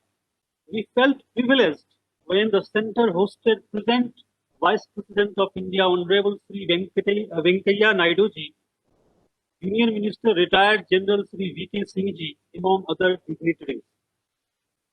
With the same objective, the center decided to conduct the summer and winter schools. The summer school in 2019 was a memorable event, and I hope that the winter school 2021 too will be full of learning and experience sharing event for all the participants. As you know, the constraints about the offline event, hence we are conducting sessions through virtual mode, but I assure you that the learning will be real. I feel extremely honored to introduce the chief guest for the inaugural session, Dr. Madukar Gupta ji, who is a former Indian Administrative Services officer. Madukar Gupta is an engineer, MBA, law graduate, and PhD in economics. He has a master's in public administration from Harvard, is a Mason Fellow, and master's in public policy from Maxwell, Syracuse. He has studied and researched with accomplished academics including Stephen Cohen, Michael Porter, Joseph Stiglitz, Amartya Sen, Ricardo Hausmann, Jennifer Lenings, and Yasan at Harvard Law School, HBS, MIT, Brookings, Syracuse, Maryland, Cornell, and Fletcher schools. International universities like GWU, University of Maryland, University of Hawaii, Ben Gurion University, Israel, Leiden University, Netherlands, NUS Singapore, and many Indian institutions have hosted him as visiting scholar, professor, and speaker. Dr. Gupta has been Principal Secretary, Higher Education, and also Vice Chancellor of University of Rajasthan and Rajasthan Agriculture University. He is an adjunct faculty at IIT Chennai, BITS, and Thapar Institute of Technology. He has traveled to more than 50 countries for professional and academic work and won many national awards for NPC and NABARD. He has worked in governments of India, Rajasthan, and Tamil Nadu as team leader in United Nations Development Program, consultant to ADB and Sri Lankan government, non-profit sector, cooperative sector as managing director in State Road Transport Corporation and State Cooperative Dairy Federation. He coordinated the wood earthquake and drought in Western India for the UN and Gurjar Education for Rajasthan government. As a practitioner, Dr. Gupta has had a long tenure of 16 years in 4 divisions as Divisional Commissioner, DM in 3 districts, and SDM in 2 places. Let me take this opportunity to introduce our Honorable Director, Professor Salim now. Prior to the present role as Director of IIM Ranchi, he was the Dean Research and a Senior Professor in the area of Human Resource Management at Indian Institute of Management, Lucknow. He has also served as the President between 2013 to 14 and has been elected as Fellow in 2018 of National Academy of Psychology, India. Professor Singh earned MA in Psychology from the University of Allahabad and PhD in Organizational Behavior from IIT Kanpur. His PhD dissertation titled Executives Under Stress, Explorations in the Structure and Dynamics won Indian Council of Social Science Research Publication Grant Award. He has more than 34 years of post-PhD research and teaching experience. He also has a vast and varied experience in training, administration, and consultancy. Professor Singh has delivered various lectures, presentations, and keynote addresses at senior universities, institutes, and business schools around the world, which include IITs, IIMs, IIITs, Banaras Hindu University, University of Cambridge, Aston Business School, University of Kelaniya, Sri Lanka, to name a few. Last but not the least, I welcome all the participants and audience to the winter school. In behalf of ABVCLPG, I would like to congratulate the participants for joining the program and look forward for your engagement during the sessions. I wish you all the best. Now I would like to invite our Honorable Director, sir, to address the participants. Thank you.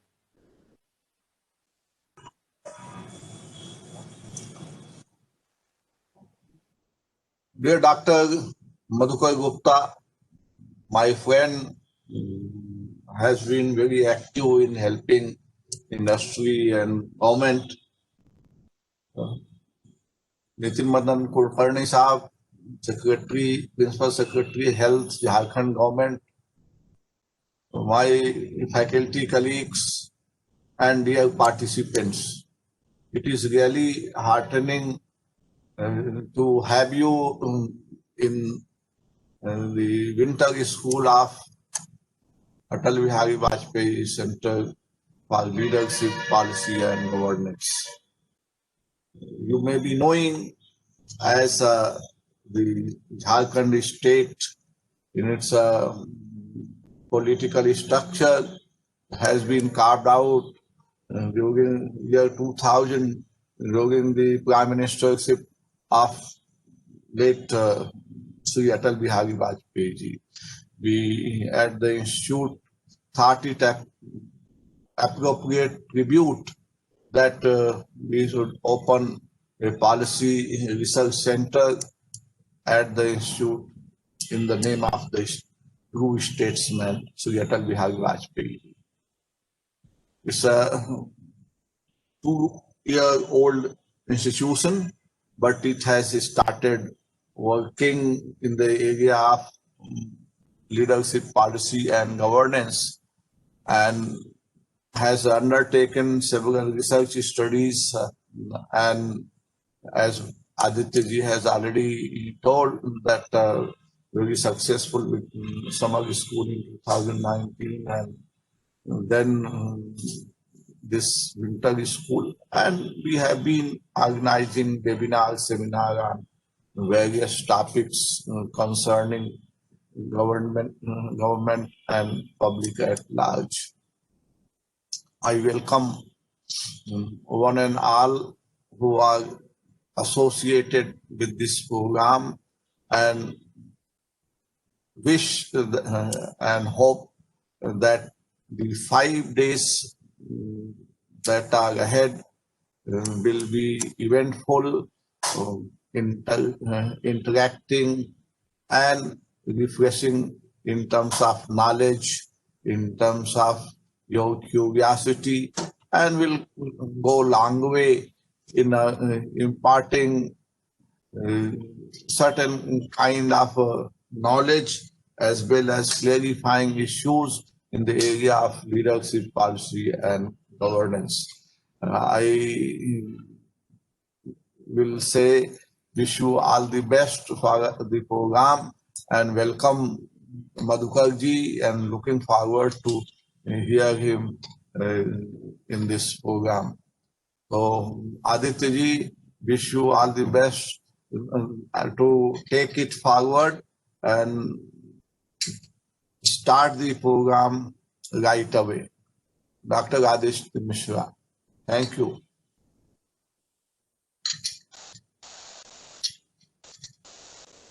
Thank you, sir. Thanks a lot for your research. Now I would like to the inaugural session, Dr. Madukar Gupta ji, address the participants and the audience. Dr. Madukar Gupta ji. Dr. Shailendra Singh, Director, IIM Ranchi, Professor Aditya, my younger colleague, Principal Secretary Health from Jharkhand, faculty of IIM Ranchi, and dear students, also participants in this program, winter program for leadership, policy and governance. I'm really thankful to Professor Shailendra Singh for having given me this opportunity of being with you virtually for this leadership program. He and I go a long way. We have shared our opinions, we have shared our views for the last, I think I would say 20 years or so. And I have seen how he has contributed to the domain of management and management learning in this country, in Lucknow and now in Ranchi. Ranchi is a difficult area, all of us know that.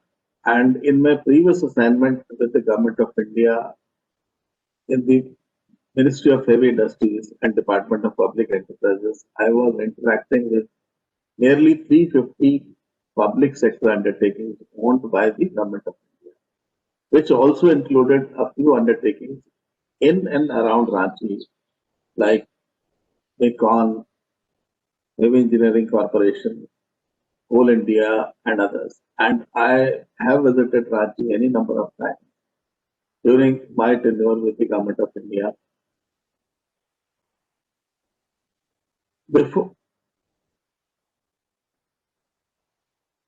Before I come to the subject of leadership, policy, and governance, for my younger friends, I would only like to say, and I'm sure Professor Chalandra Singh will agree with me, we are more experienced than most of you. You live only once, and all of us want to make our life meaningful. It is all written in the Shastras that you have to contribute. You are in this world to contribute to this world. Every day we are partaking of resources of this world. Are we giving back to this world in whatever form? Any corporation, any company, I have handled this CSR folder for the last 6 years for the government of India, and we have also tried to give shape to this policy. Now, every corporation is there to make profits, but at the same time, every corporation entity is also there to contribute to the greater good of society. Bill Gates is not the chairman or CEO of Microsoft, but he is the chairman of Bill Gates Foundation. Warren Buffett. The amount of contribution Warren Buffett makes to people across the world through different programs is unimaginable.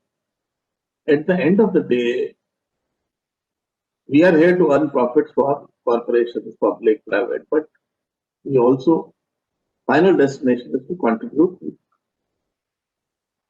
the greater good of society. Now, having said that, whatever I have seen in my personal life, the time from our birth to death, all of us eventually have to land up in the burial ground or in the cremation ground. Have we enjoyed our life? The concept of enjoyment, satisfaction varies from person to person. And I'm not saying what Shastras say, I'm saying it from my personal experience. And I would need validation from Professor Shalan Singh. Now, the interval between birth and death, have you enjoyed your time? People call it satisfaction, people call it enjoyment, we can call it by different names. जिंदगी जो है, जिंदगी एक बहुत हसीन अनुभव है और इसको आपने जिया या नहीं जिया. And concept of enjoyment or satisfaction will vary from person to person. Look at your own brothers and sisters. They are so different from you. Children born from the same parents, having lived in the same environment, they are totally different. Now, have you enjoyed your time? One. Second, have you contributed to the well-being of your own family, of your extended family, of your village, of your town, state, country, world, whatever? Having been born as a human being in the world, have you contributed to the world? And it has to start from your own family. How can we contribute to the world if we don't contribute to our own family? But then family is just not enough. Family, it has to begin with family, but not end only with family. As somebody has said, that I want to leave enough with my children that they should be able to do whatever they want to do in this world. But I do not want to leave so much with my children that they don't need to do anything in this world. So, and number three, finally, do you want to leave a footprint in this world? Once we are not there, do we leave something behind that people talk about us? Even if people don't talk about us, do we leave a footprint in this world? So basic idea is God has given you this opportunity of studying in an institute like IIM Ranchi. How many of, look at your colleagues, look at your classmates who couldn't get into IIM Ranchi or similar institutes. How would they be feeling about you? So having got this opportunity, you have to make the best of it. And you will only be able to make the best of this opportunity if you spend your time in Ranchi fruitfully. And the most important here is to learn. Whatever you are here for, ideas to learn. And when you learn, when you talk about learning, a lot of learning takes place outside the classroom, in the coffee shop, in the canteen, in the small tuck shop outside the college, during interactions in the hospital, during informal parties, dinners, whatever, during discussions in the library. So you learn so much not only from your professors, but also from your colleagues. Have you tried to step out and get to know about all your colleagues? I'll tell you my personal experience.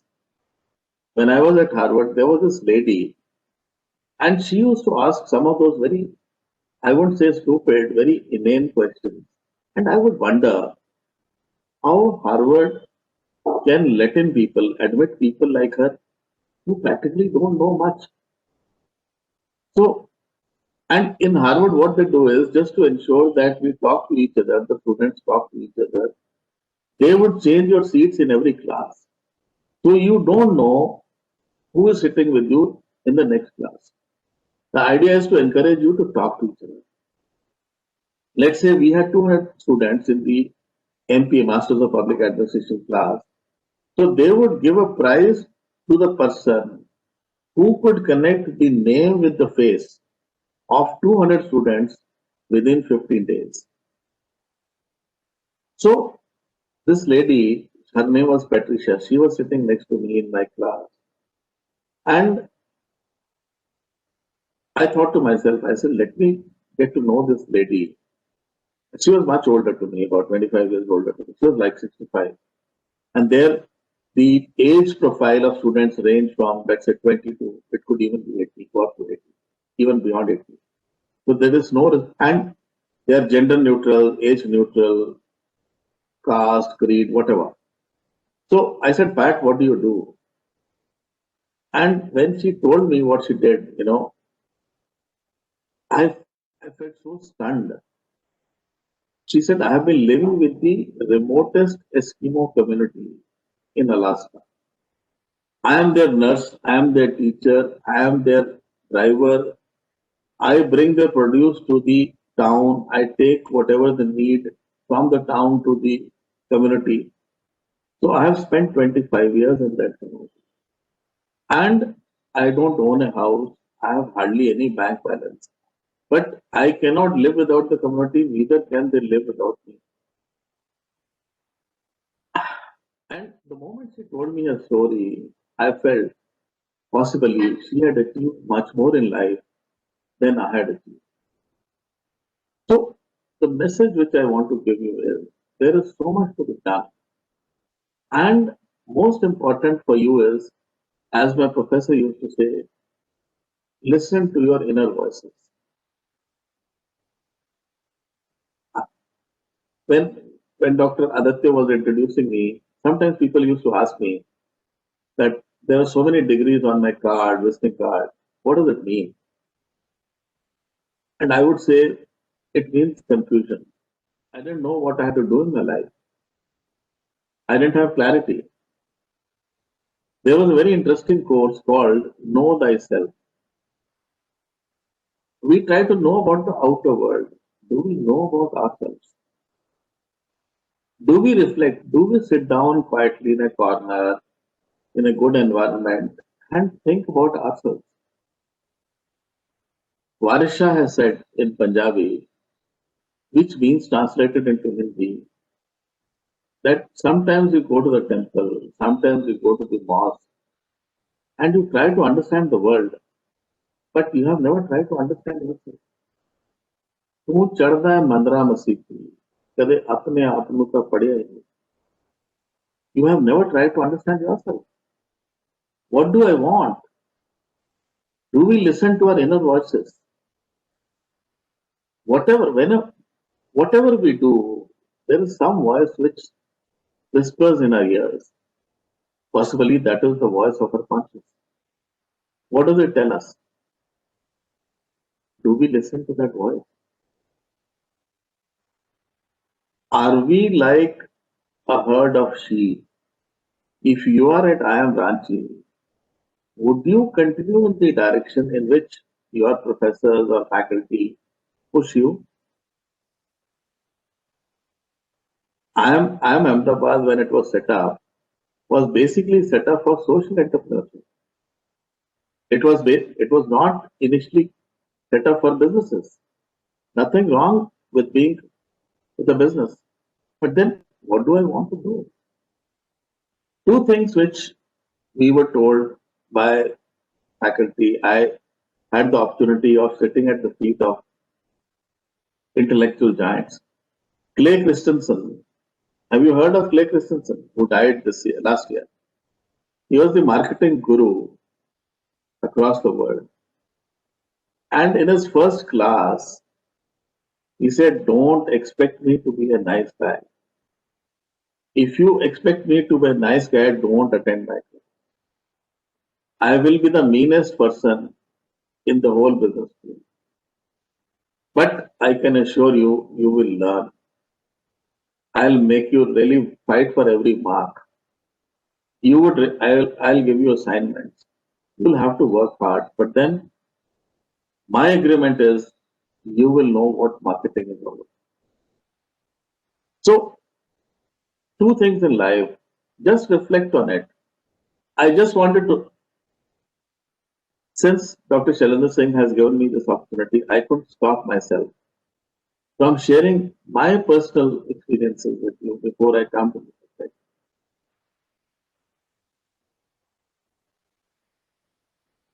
All of us have special abilities. And all of us have certain likings and dislikings. When I was a student of MBA, every time people will say marketing. Marketing was the theme of the day. It was the flavor of the time. Now, it could be HR, it could be something different. At that time, very foolishly, we would say we want to do a marketing job without understanding whether I am cut out for marketing or not, whether I like marketing or not. Two things we really have to appreciate. One, what is it that we like doing? Some of you would like to move into the social sector. I'm informally advising one of the biggest NGOs in the country called Pradhan. They have a big presence around Ranchi. Now, they have graduates from the US, from foreign countries, who have left very lucrative careers to join the non-profit sector. So it all depends. My daughter, who gets a very fancy salary with Microsoft, she's an MBA from Booth School at a very young age. So she wants to join academics. So some of you might like to join academics. So first thing that we need to ask ourselves is, what do I want? What do I want to do with my life? What do I want to do once I move out of IIM Ranchi? Second, what is it that I am good at? What is it that I can do better than others? So you should be doing something that you can do better than others. One, what you like doing. Second, what you can do better than others.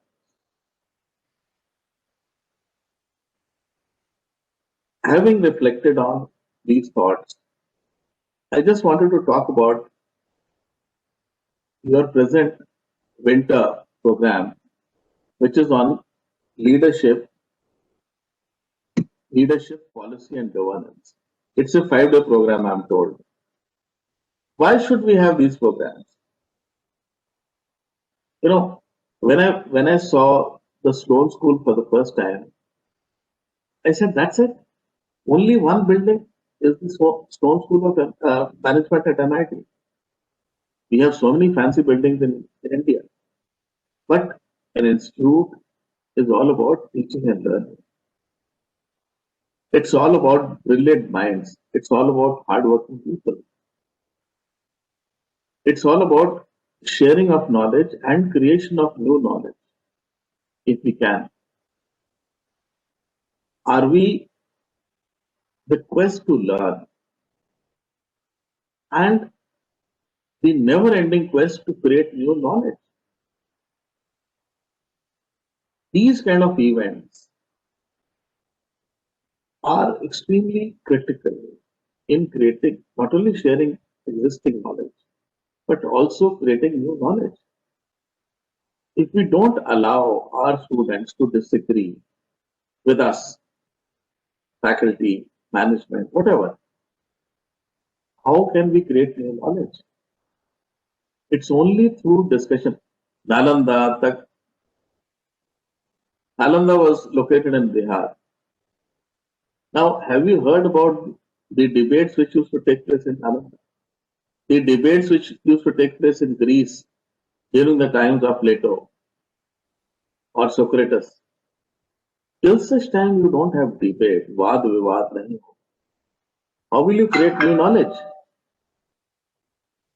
It is only when you disagree, when you dissect, when you discuss, that new knowledge gets created. So these kind of platforms are extremely important for creation of new knowledge.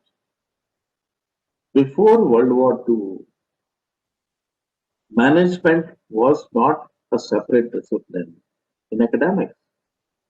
We hardly had universities across the world which had a management department. Economics was there. Arthashastra, if you read Kautilya's Arthashastra, it is a treatise on politics and governance, not on economics. But why it is named Arthashastra? Because Kautilya felt everything begins with earth and ends with earth. If you don't have resources, what will you do? What will you do without resources? Now, if we compare India and America, I focus on public policy in the US and China and how we can use their public policies for our country.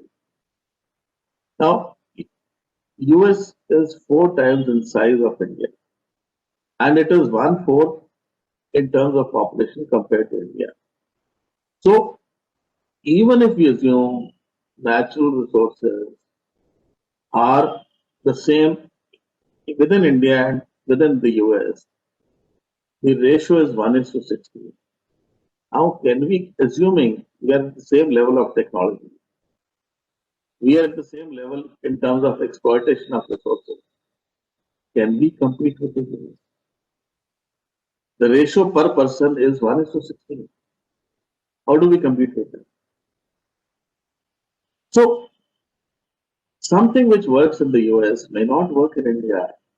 Anything which is expensive, which is not cost effective, any policy which is not cost effective, it is not sustainable, it is not scalable in this country.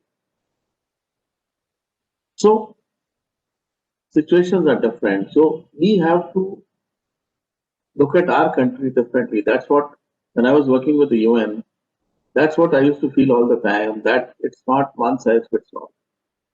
You just can't have one policy for the whole world, even for the whole country like India. We are so diverse. A lot of similarities are there, but a lot of dissimilarities also are there. So, these kind of platforms, these kind of winter schools are extremely important in sharing and creating new knowledge. And I would encourage you to disagree, to say what you feel like.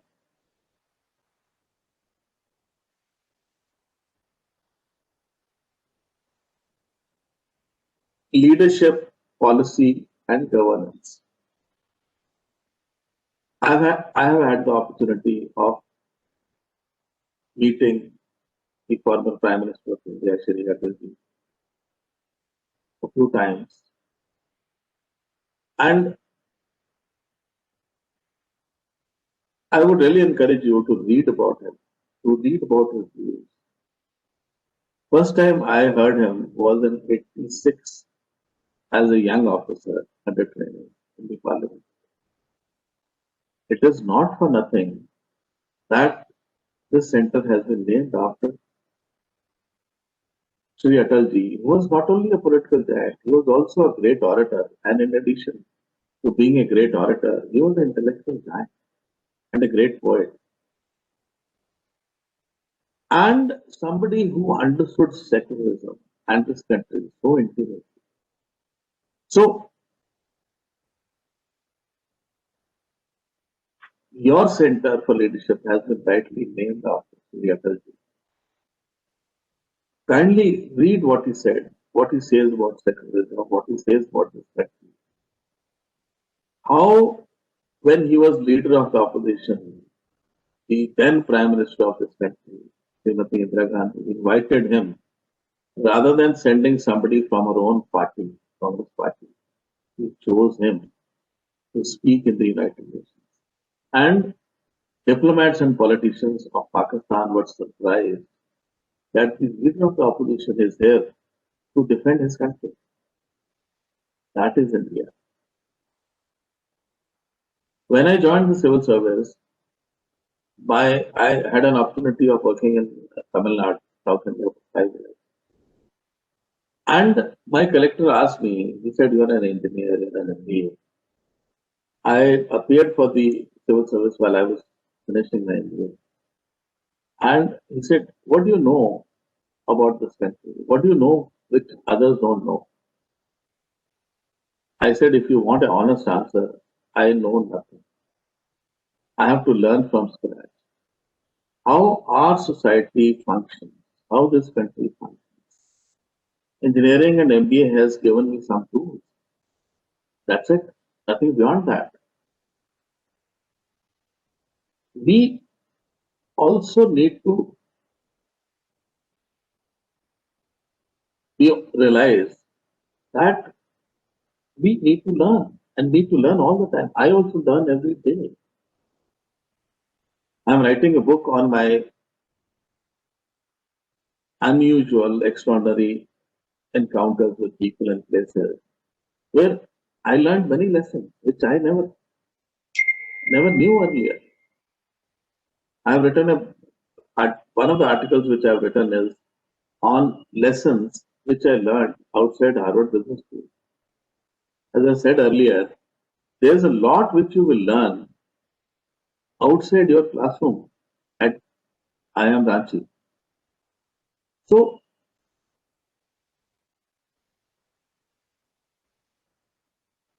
it should be, it should be a totally intense 2 years experience where you learn, but you also realize this learning has to be followed by hard work and practical experience. There's a phrase in Tamil which translated into Hindi or English which says, कुछ लोग ऐसे हैं जो जानते हैं और कुछ लोग ऐसे हैं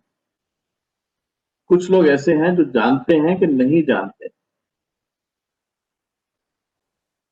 Four categories of people are there. So if you know about your own ignorance, nothing wrong with it. All of us learn. And we should not be too, MBAs when they pass out from the college have faced a lot of resistance, like IS officers who join the service. So we feel that we know everything. We have a chip on our shoulder, which is not the right thing. As somebody has said about life, कि उर्दू आते आते ही आती है. Till such time you don't hit the ground, you don't have real life experiences, you have a few tools. That's it.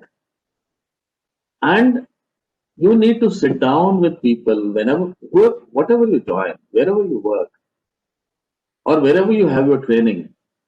You need to sit down with people on the shop floor, on the ground, in the office. You have to sit down with babus.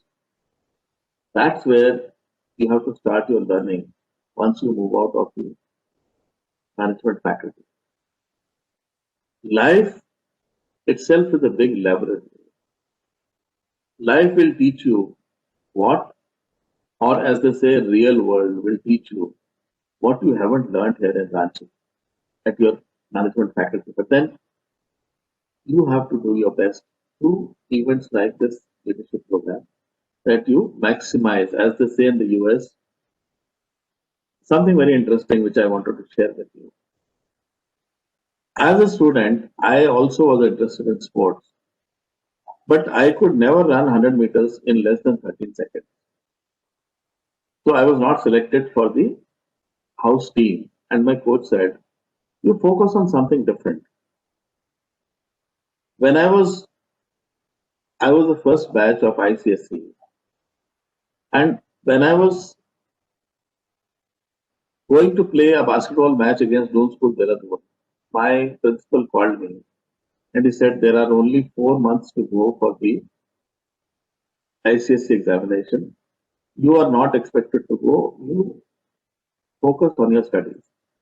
I was very angry. I tried to argue with him. He said, "No." Finally, he told me, he said, "Tell me one thing. You are not in the first 5 in the basketball team. You are in the reserve. Why do you want to waste your time?" He said, "If you can play for India in basketball, you go. If you can't, if you don't have that talent, why do you want to go?" He didn't allow me to go. And when finally the result of ICSE came, I was second in the country. So when I met the principal, he said, "Focus on what you can do better than others." So I didn't do 100 meters after that. In the US, they use a very interesting phrase where they say, "Realize your full potential." Every student has a different potential. You have to identify your potential and work in the right direction to fulfill that potential. Many students are intelligent, but no hard work. Hard work also has to be in the right direction. It's not the number of hours. Sometimes people would say, "I have studied 14 hours for getting into the civil service." I said, "I only studied for 3.5 months for 6 hours a day." It's not about hours. It's not about only hard work. Hard work in the right direction and hard work with the right strategy. So you have to realize your full potential. And should you be competing with others in the class? Yes, in a positive way. But should you be jealous of others? No. Every one of you is cut out for a different role. You look at yourself. You reflect on yourself. Are you operating at more than 90% of your efficiency? Or can you step up your efficiency? Can you do better? In the US, I wrote out a paper. It was a class assignment and I got a C. Now C is like just passing. D is failing. C is on the borderline. And my professor was surprised to find that I was not bothered. And then she said, "Madukar, can you write it again?" I wrote it again. Third time when she told me, "Can you write it again?" for the third time, I got a little upset. And I said, "You're telling a surgeon to write a paper on how to do surgery." I said, I can perform surgery, but if you tell me to write a paper on how to do surgery, I can't do that. She said, "If you write this paper, possibly you'll become even a better surgeon." So the idea is, if you're at 90, can you go up to 99? Can you go up to 95? I remember when I joined the first program in the US, I was in the supermarket and there was a guy like 6'6" in a tracksuit, and the boy in the supermarket just signaled to me. He said, "Do you know this guy?" I said, "No." He said, "He's the coach of our basketball team, which won the national championship this year." So he's like a celebrity. Now, what happens is, what is the difference? People grading, rating agencies are there, all kinds of things happen in the world. Don't be bothered about that I am Ahmedabad, I am Ranchi, Shillong, whatever. Let's not get into that. These gradings don't mean anything. Once you're in, you are more or less at the same level. It all depends. At the input stage, when you join the IIM Ranchi, where are you? And when you leave, where are you? Now,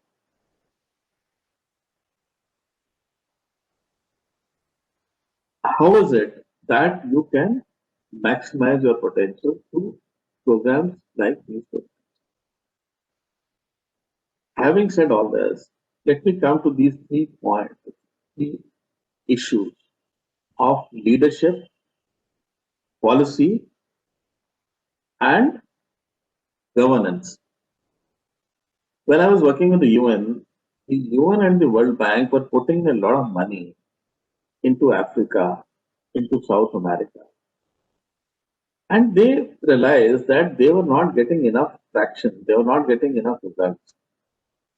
Later, they realized that when the governance structure itself is poor, when things don't function in the government, the structure of the government is poor, the level of governance within government is poor, any number of programs, any number of projects, any amount of money is not going to make a difference. So, what is most important? What is most important? Structure. Leadership, governance comes thereafter. For example, the Britishers, rightly or wrongly, I'm not getting into that. Even today, if you look at the British colonies, Malaysia, West Indies, Singapore, now Hong Kong, now those countries which were ruled by the British created a structure of governance. Rightly, wrongly, because they had a few Britishers, 2 Britishers would be sent to it, and they were smart enough at that time to divide the country into districts, knowing fully well that this country is so diverse and so huge. It cannot be run from Delhi or from Calcutta. So they divided it, the country into districts, and a few British officers would run the whole district. Administration was totally centralized. Unfortunately, even after 70 years, we have not been centralized. Even today, why should the district be totally in the hands of 2 people, SP and the collector? If they are not good enough, even if they are good enough, can they handle so much of work? We have to move on.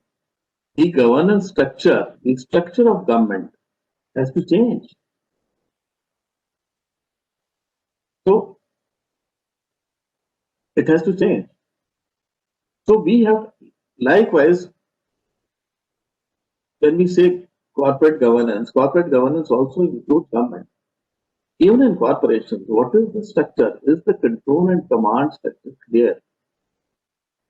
Have we distributed, have we delegated things right down to the lowest level? As Peter Senge at MIT says, instead of a pyramidal structure, we need to have a circular structure where the team leader, the CEO, like, for example, the director of IIM Ranchi is at the center of that circle.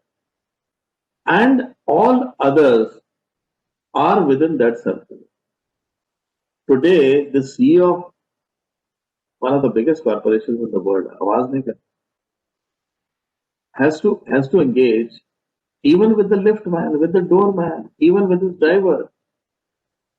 He has to say hello to them. When I was working with the UN, my nodal officer, Jyoti Rao, one day she said, Madukar, you don't believe these girls at reception. When you come to the UN office, I said, I don't know them. He said, no, you take them to the cafeteria and have a chat with them. They said, this guy never says hello to us. So I had come out of a government system. So what I'm trying to say is, the days of a paramedical structure are gone. If we really want great corporate governance everywhere, we have to have a circular structure where all of us are more or less at the same level. And we need to engage with the lowest person down the line. I'll give you a very simple example.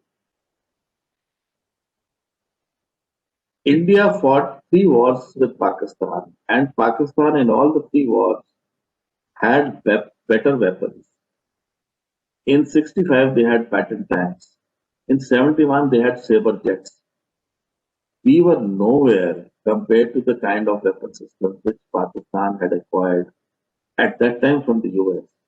And we were managing with makeshift equipment which was not at the same level. But then, why India won those 3 wars against Pakistan, even the Kargil war? Their army is feudal. Officers beyond the captain level do not fight shoulder to shoulder with their troops. Whereas till colonel level, our officers fight, as you might have seen in Kargil operations or earlier, the number of casualties of our officers is very high compared to soldiers. They are comparable because they lead from the front. So that is the kind of structure that we have, and also in addition to structure, culture. Many things are driven by culture. Now culture takes a while to develop. When I was studying in the US, a South Indian officer asked me one day, he said, you are senior, I sir you because you are senior to me in the civil service. Why do these Pakistan civil servants say sir to you?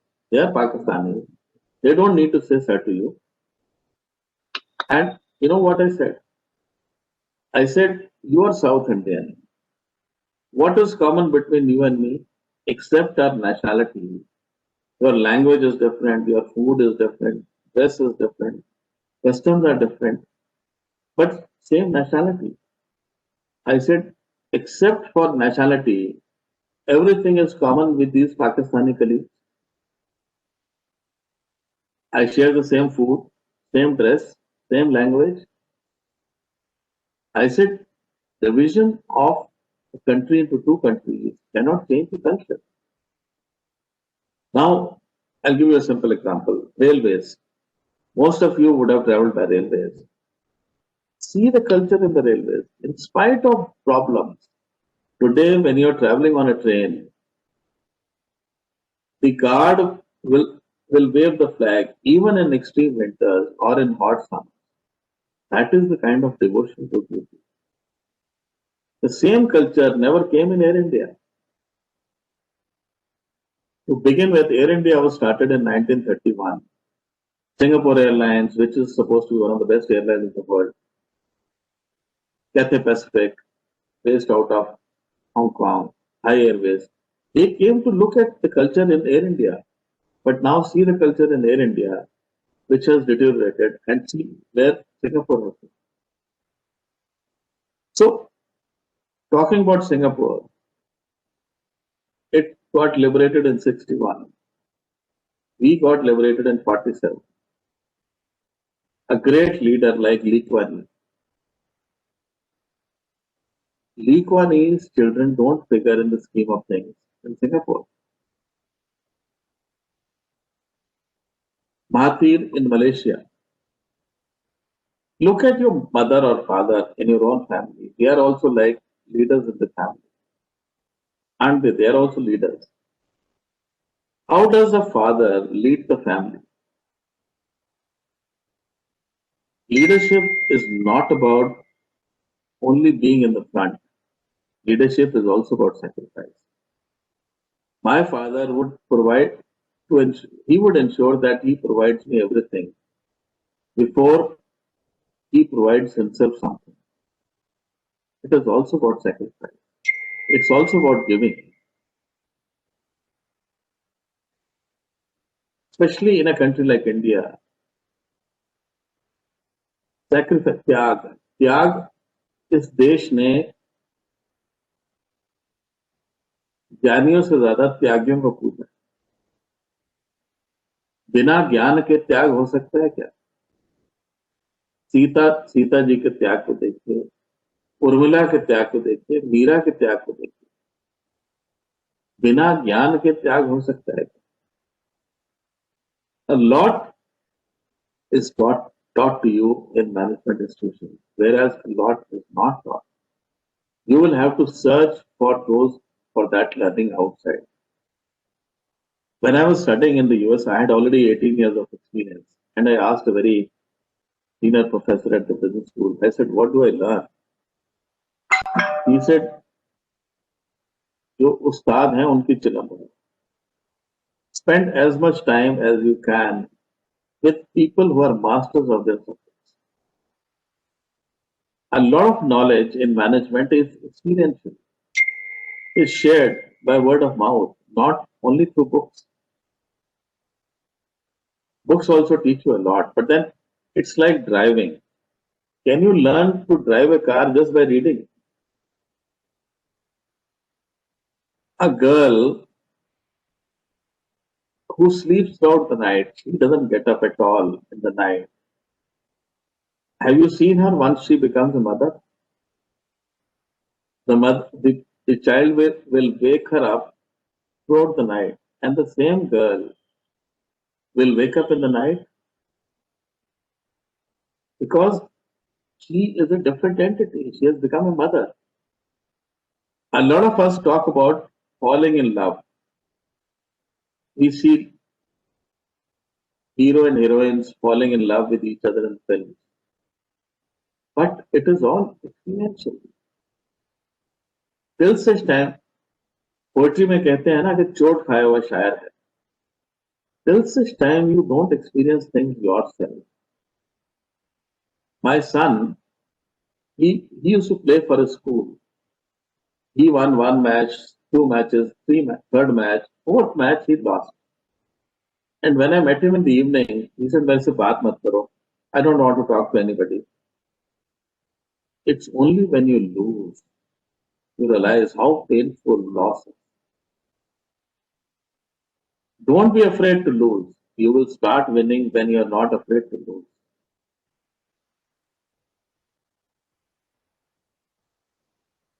Don't hesitate to start walking. Even if you take, as they say in management, it is better to take wrong decisions than not to take decisions.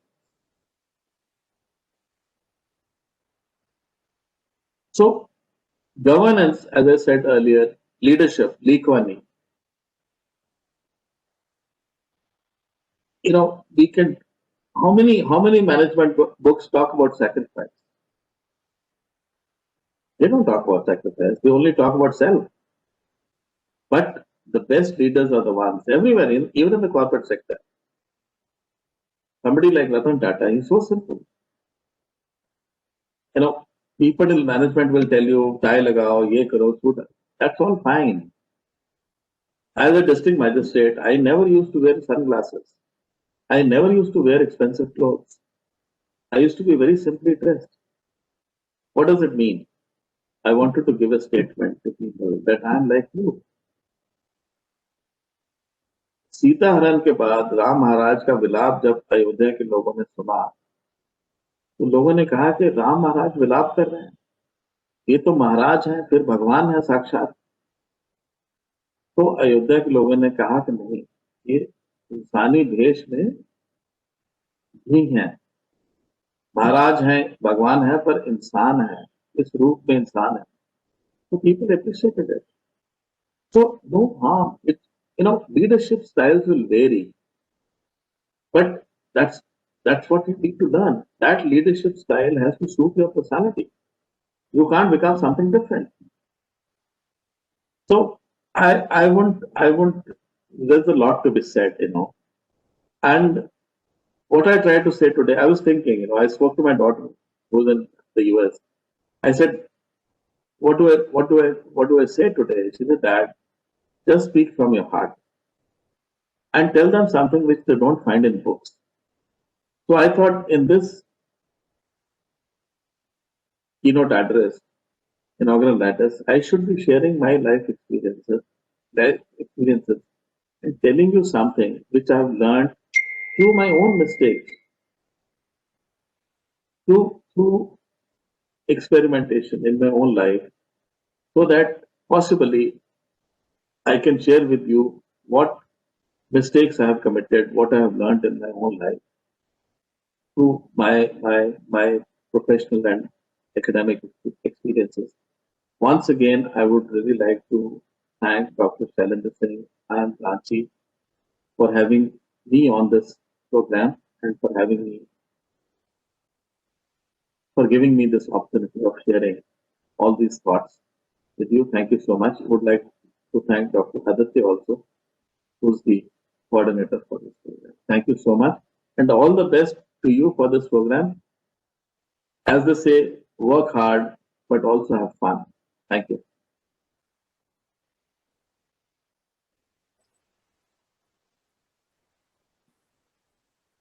Thank you, Dr. Gupta. It was really nice to hear from you about your experiences throughout your professional journey and also from your personal life.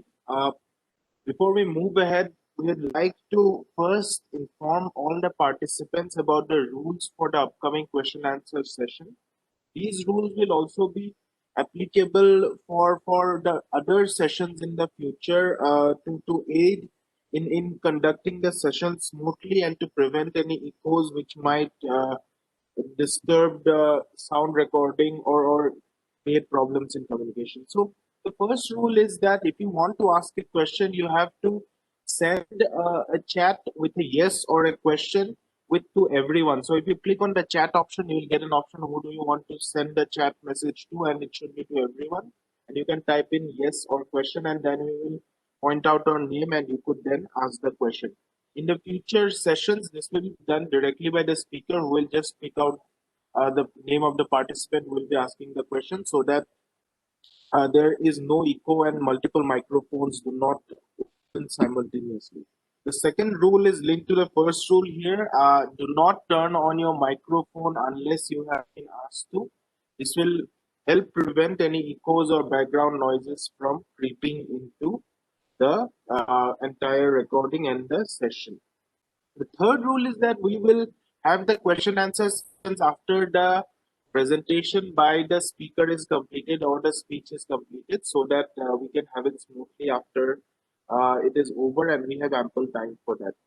So we would now like to open the floor for questions from the participants for Dr. Gupta, and you can start off by typing a yes or question in the chat box, and we'll pick your questions, or put out your name from the chat box, and then you can turn on your microphone and ask the question. Okay, so in the meantime, when we wait for questions from the participants, I had a small question from our side, from the center side, to Dr. Gupta. As to Dr. Gupta, you have told about your experience in working in the CSR sector, particularly in the public sector enterprises in India. So this is a relatively new endeavor that CSR has been now made compulsory in India. So what has been your experience in dealing with and convincing the executives as to the importance of CSR, and what are the hurdles that you have faced here in this regard? No, 2014, when these provisions came into effect, a lot of concerns were there. When I joined the government of India from the state government in 2015, I was handed over this portfolio because other people were not interested. And once the corporations officers working in corporations, they tasted the effects of CSR programs. Many of them got diverted to CSR. There are many management graduates, officers who have handled operations, who have handled marketing for years, or there are new engineers. There's a girl who works with Mazgaon dogs, and she was working with the tribal community in the Western Ghats, close to Pune. 4 years she has been working with the tribal women. When I met her, she said, I don't want to go back to Bombay. So I want to continue my work with these tribal women. I've been able to do some. So till such time, I would said earlier, in my own life, I didn't know what I wanted to do. It's like a buffet. So if you haven't tasted, let's say Mexican food, you don't know how it tastes like. So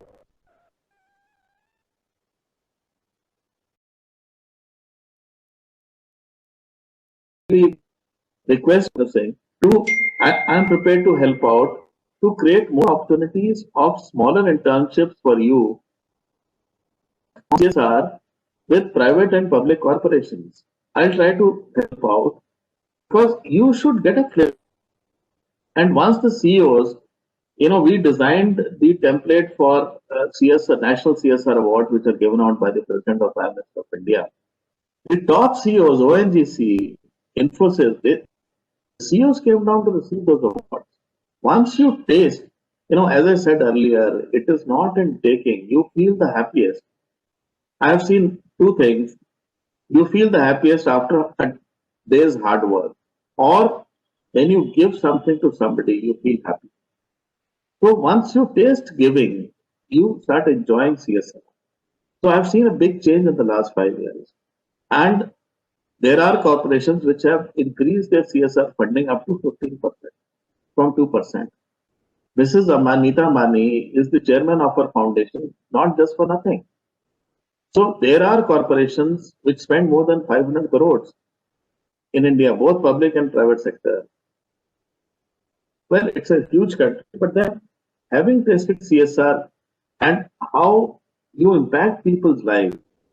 A lot of people tell me कि साहब इतना आनंद कभी नहीं है, पैसे बहुत कमा लिए, पर इतना आनंद नहीं है. So I would really encourage you to get a flavor of it.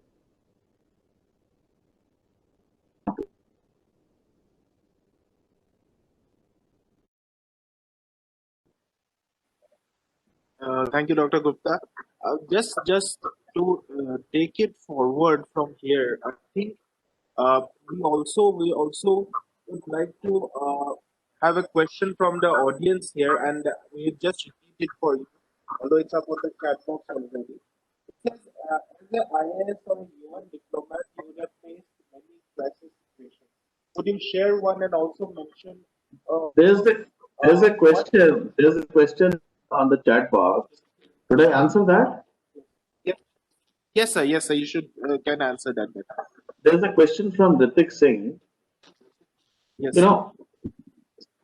As an officer in the UN, 3-4 things are there which I learned. One, once I told my supervisor, who was the UN country rep, who was the senior most officer in the UN, I said, I don't agree.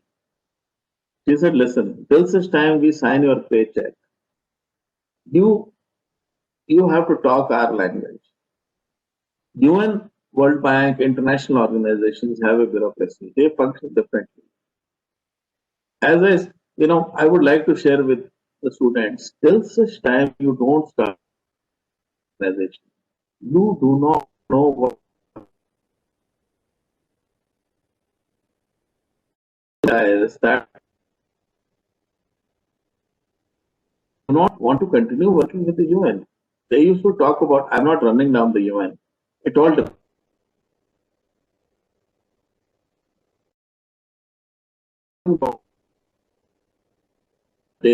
And having scotch in the life.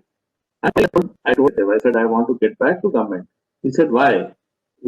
we have invested so much in you. You know, I got trained across the world. I learned a lot. I also realized my own inadequacy. You know, whatever was my experience was within India, not outside India. The world has moved on. There has been so much of inbreeding in our country from other countries. China, last 25 years, the progress which China has made is phenomenal. If China can do it, why can't we do it? And when I was at Harvard, I used to tell them, it's just Harvard banayenge India. We'll have 10 Harvards in India. Don't just wait and see. So what I'm trying to say is, it is only when you join an organization you realize whether you fit into it or not. Also, so when I told my boss in the UN, I said, I want to play for Team India. I want to be on the ground. I want to soil my hands on the ground. I would also encourage you, and also I would like to request your director. You should not feel any. If you know your job, you can function anywhere. So, also, secondly, one of the biggest experiences of the UN was I started thinking of the whole world as a village. South Asia is one, Asia, the whole world, with people from all nationalities. After the Gujarat earthquake, I was their team leader in Gujarat. For people from everywhere came and helped us. So you don't start thinking in terms of nationality. You don't know.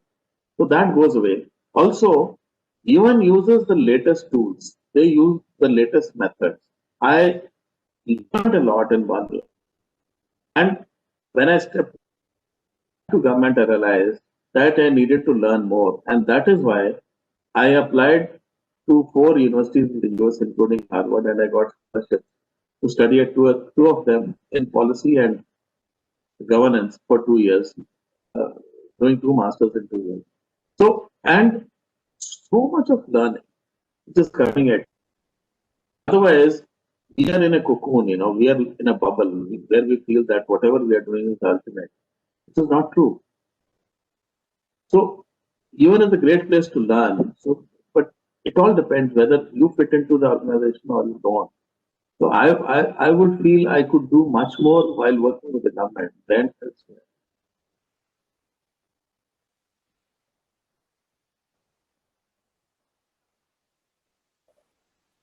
Thank you, Dr. Gupta.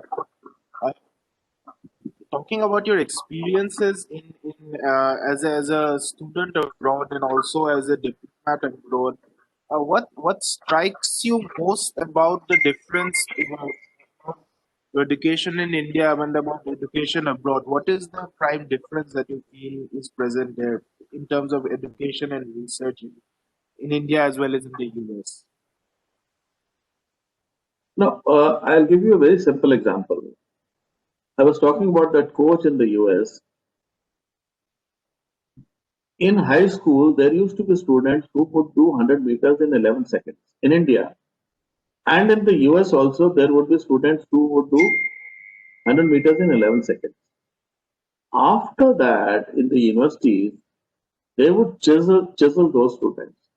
Search for excellence starts there. How do you reduce your time from 11 seconds to 10 seconds and below 10 seconds? As I said earlier, you're at 90. How do you go from 90 to 99? That's search for excellence. Are we satisfied with whatever we are or whatever we have or whatever we have learned, or we have the urge to do better? You can push the bar, you can push the agenda to any extent. We are there at the high school level, we can compete with them. But beyond high school, we cannot compete with them. Even I had to stretch out. There were times when I would think that I might fail. There was a class which I took in advanced corporate finance in Harvard Business School, and all the boys and girls were much younger to me. There was nobody beyond 30. And they had worked in the best of consulting companies. They had worked on Wall Street. So to compete with them, so basic idea is competition. Give yourself competition. And if I may say so, American systems are highly competitive. And some survive, some fail. But those who survive, they do really well. So the product which they are selling is totally different from our product. There are people who have done an MBA from IIM Ahmedabad and again done an MBA at the Harvard Business School because they are totally different products. And it's a highly competitive. Michael Porter's class, for example, he would take in 80 students in his class from MIT, Harvard, the whole Boston education system. And there would be students from more than 40 nationalities. And before that, you had to write a paper on a title that he would give you. And thereafter, every class was so intense, you had to read. You had to study for 14 to 16 hours. As I said earlier, it is not brilliance alone, it is also hard work. And the kind of environment, the culture, teaching learning starts from 8 o'clock in the morning and continues till 10 o'clock in the college. Here, we close classes after 4 o'clock or after 5 o'clock. But there, on weekends, so many events will be there. And when you have events, you also learn from these events as you are having now. So the culture is very, very different. And the whole focus is on excellence. And also the culture is on merit. You know, Singapore, US are basically societies which are driven by merit. If you are good enough, you don't need to know anybody there. They'll pick you up. So I think we need to move in that direction.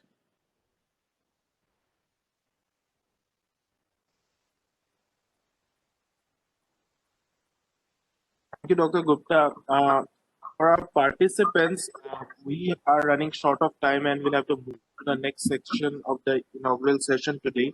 And if you have any questions, we will collect the questions from you on email of the center and we'll send it to Dr. Gupta, who, if he kindly wishes, he could please grace us by answering those questions for the help of the participants related to the lecture today. Thank you, Dr. Gupta. I would now like to pass on the microphone to Professor Mishra, who will take it ahead. Thank you. Thank you so much. Thank you, Professor Hajarika. What a great session, Professor. It was really scintillating and enlightening speech. I thank Chief Guest of the inaugural session, Dr. Madukar Gupta ji, our Honorable Director, Professor Sri Salim Singh ji, who has taken both of these guests, both of these dignitaries have taken time out of their busy schedule and have graced the occasion. Then I would like to thank participants who have joined this program and would be along with us for the next 5 days. Audience of the inaugural session, both joining offline as well as online. And my faculty colleagues at IIM Ranchi, our IT and administration departments, as well as media cell. I thank all of you. Let me first talk about some of the gist which our chief guests have talked about, and it suddenly led me to recall when Akbar Alawari says that "ऐ मेरे अहबाब क्या करें नुमाया कर गए." Ahbab means close friend, नुमाया means some great work. "ऐ मेरे अहबाब क्या करें नुमाया कर गए, बीए हुए नौकरी मिली पेंशन लिया और मर गए." But in today's times, as per your speech, and we also know at the center that we have to give something back to the society, something back to the institution, something back to the organization.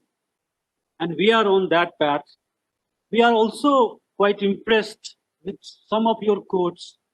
It says that leaders lead by setting examples and managers lead by authority. So we have to be leaders, we have to become the leaders And because leaders have also led from the front, we have multiple examples. You talked about army generals. We have many other examples, not only from army, from social life, from political life, who have taken lead and who have led from the front. Then in the end, you also talked about that leadership is also about sacrifice. And I am total, agreement with that, that leadership is not always about, taking lead. Leadership also is about taking lead in terms of sacrifices. So I still remember Mahatma Gandhi's quote that he used to say that whenever you go for policy formulation, always have the last man in the crowd on your mind. Then only the policy will be more effective for the general people. Sir, it is an honor to have you as the chief guest for the inaugural session, and I look forward to have you in similar events in future at our center. I also thank our Honorable Director, sir, for attending this inaugural session after taking some time out of his busy schedule. And at the end, once again, I thank all the participants, audience of the inaugural session, our faculty colleagues, IT and administration and media cell departments. Thank you.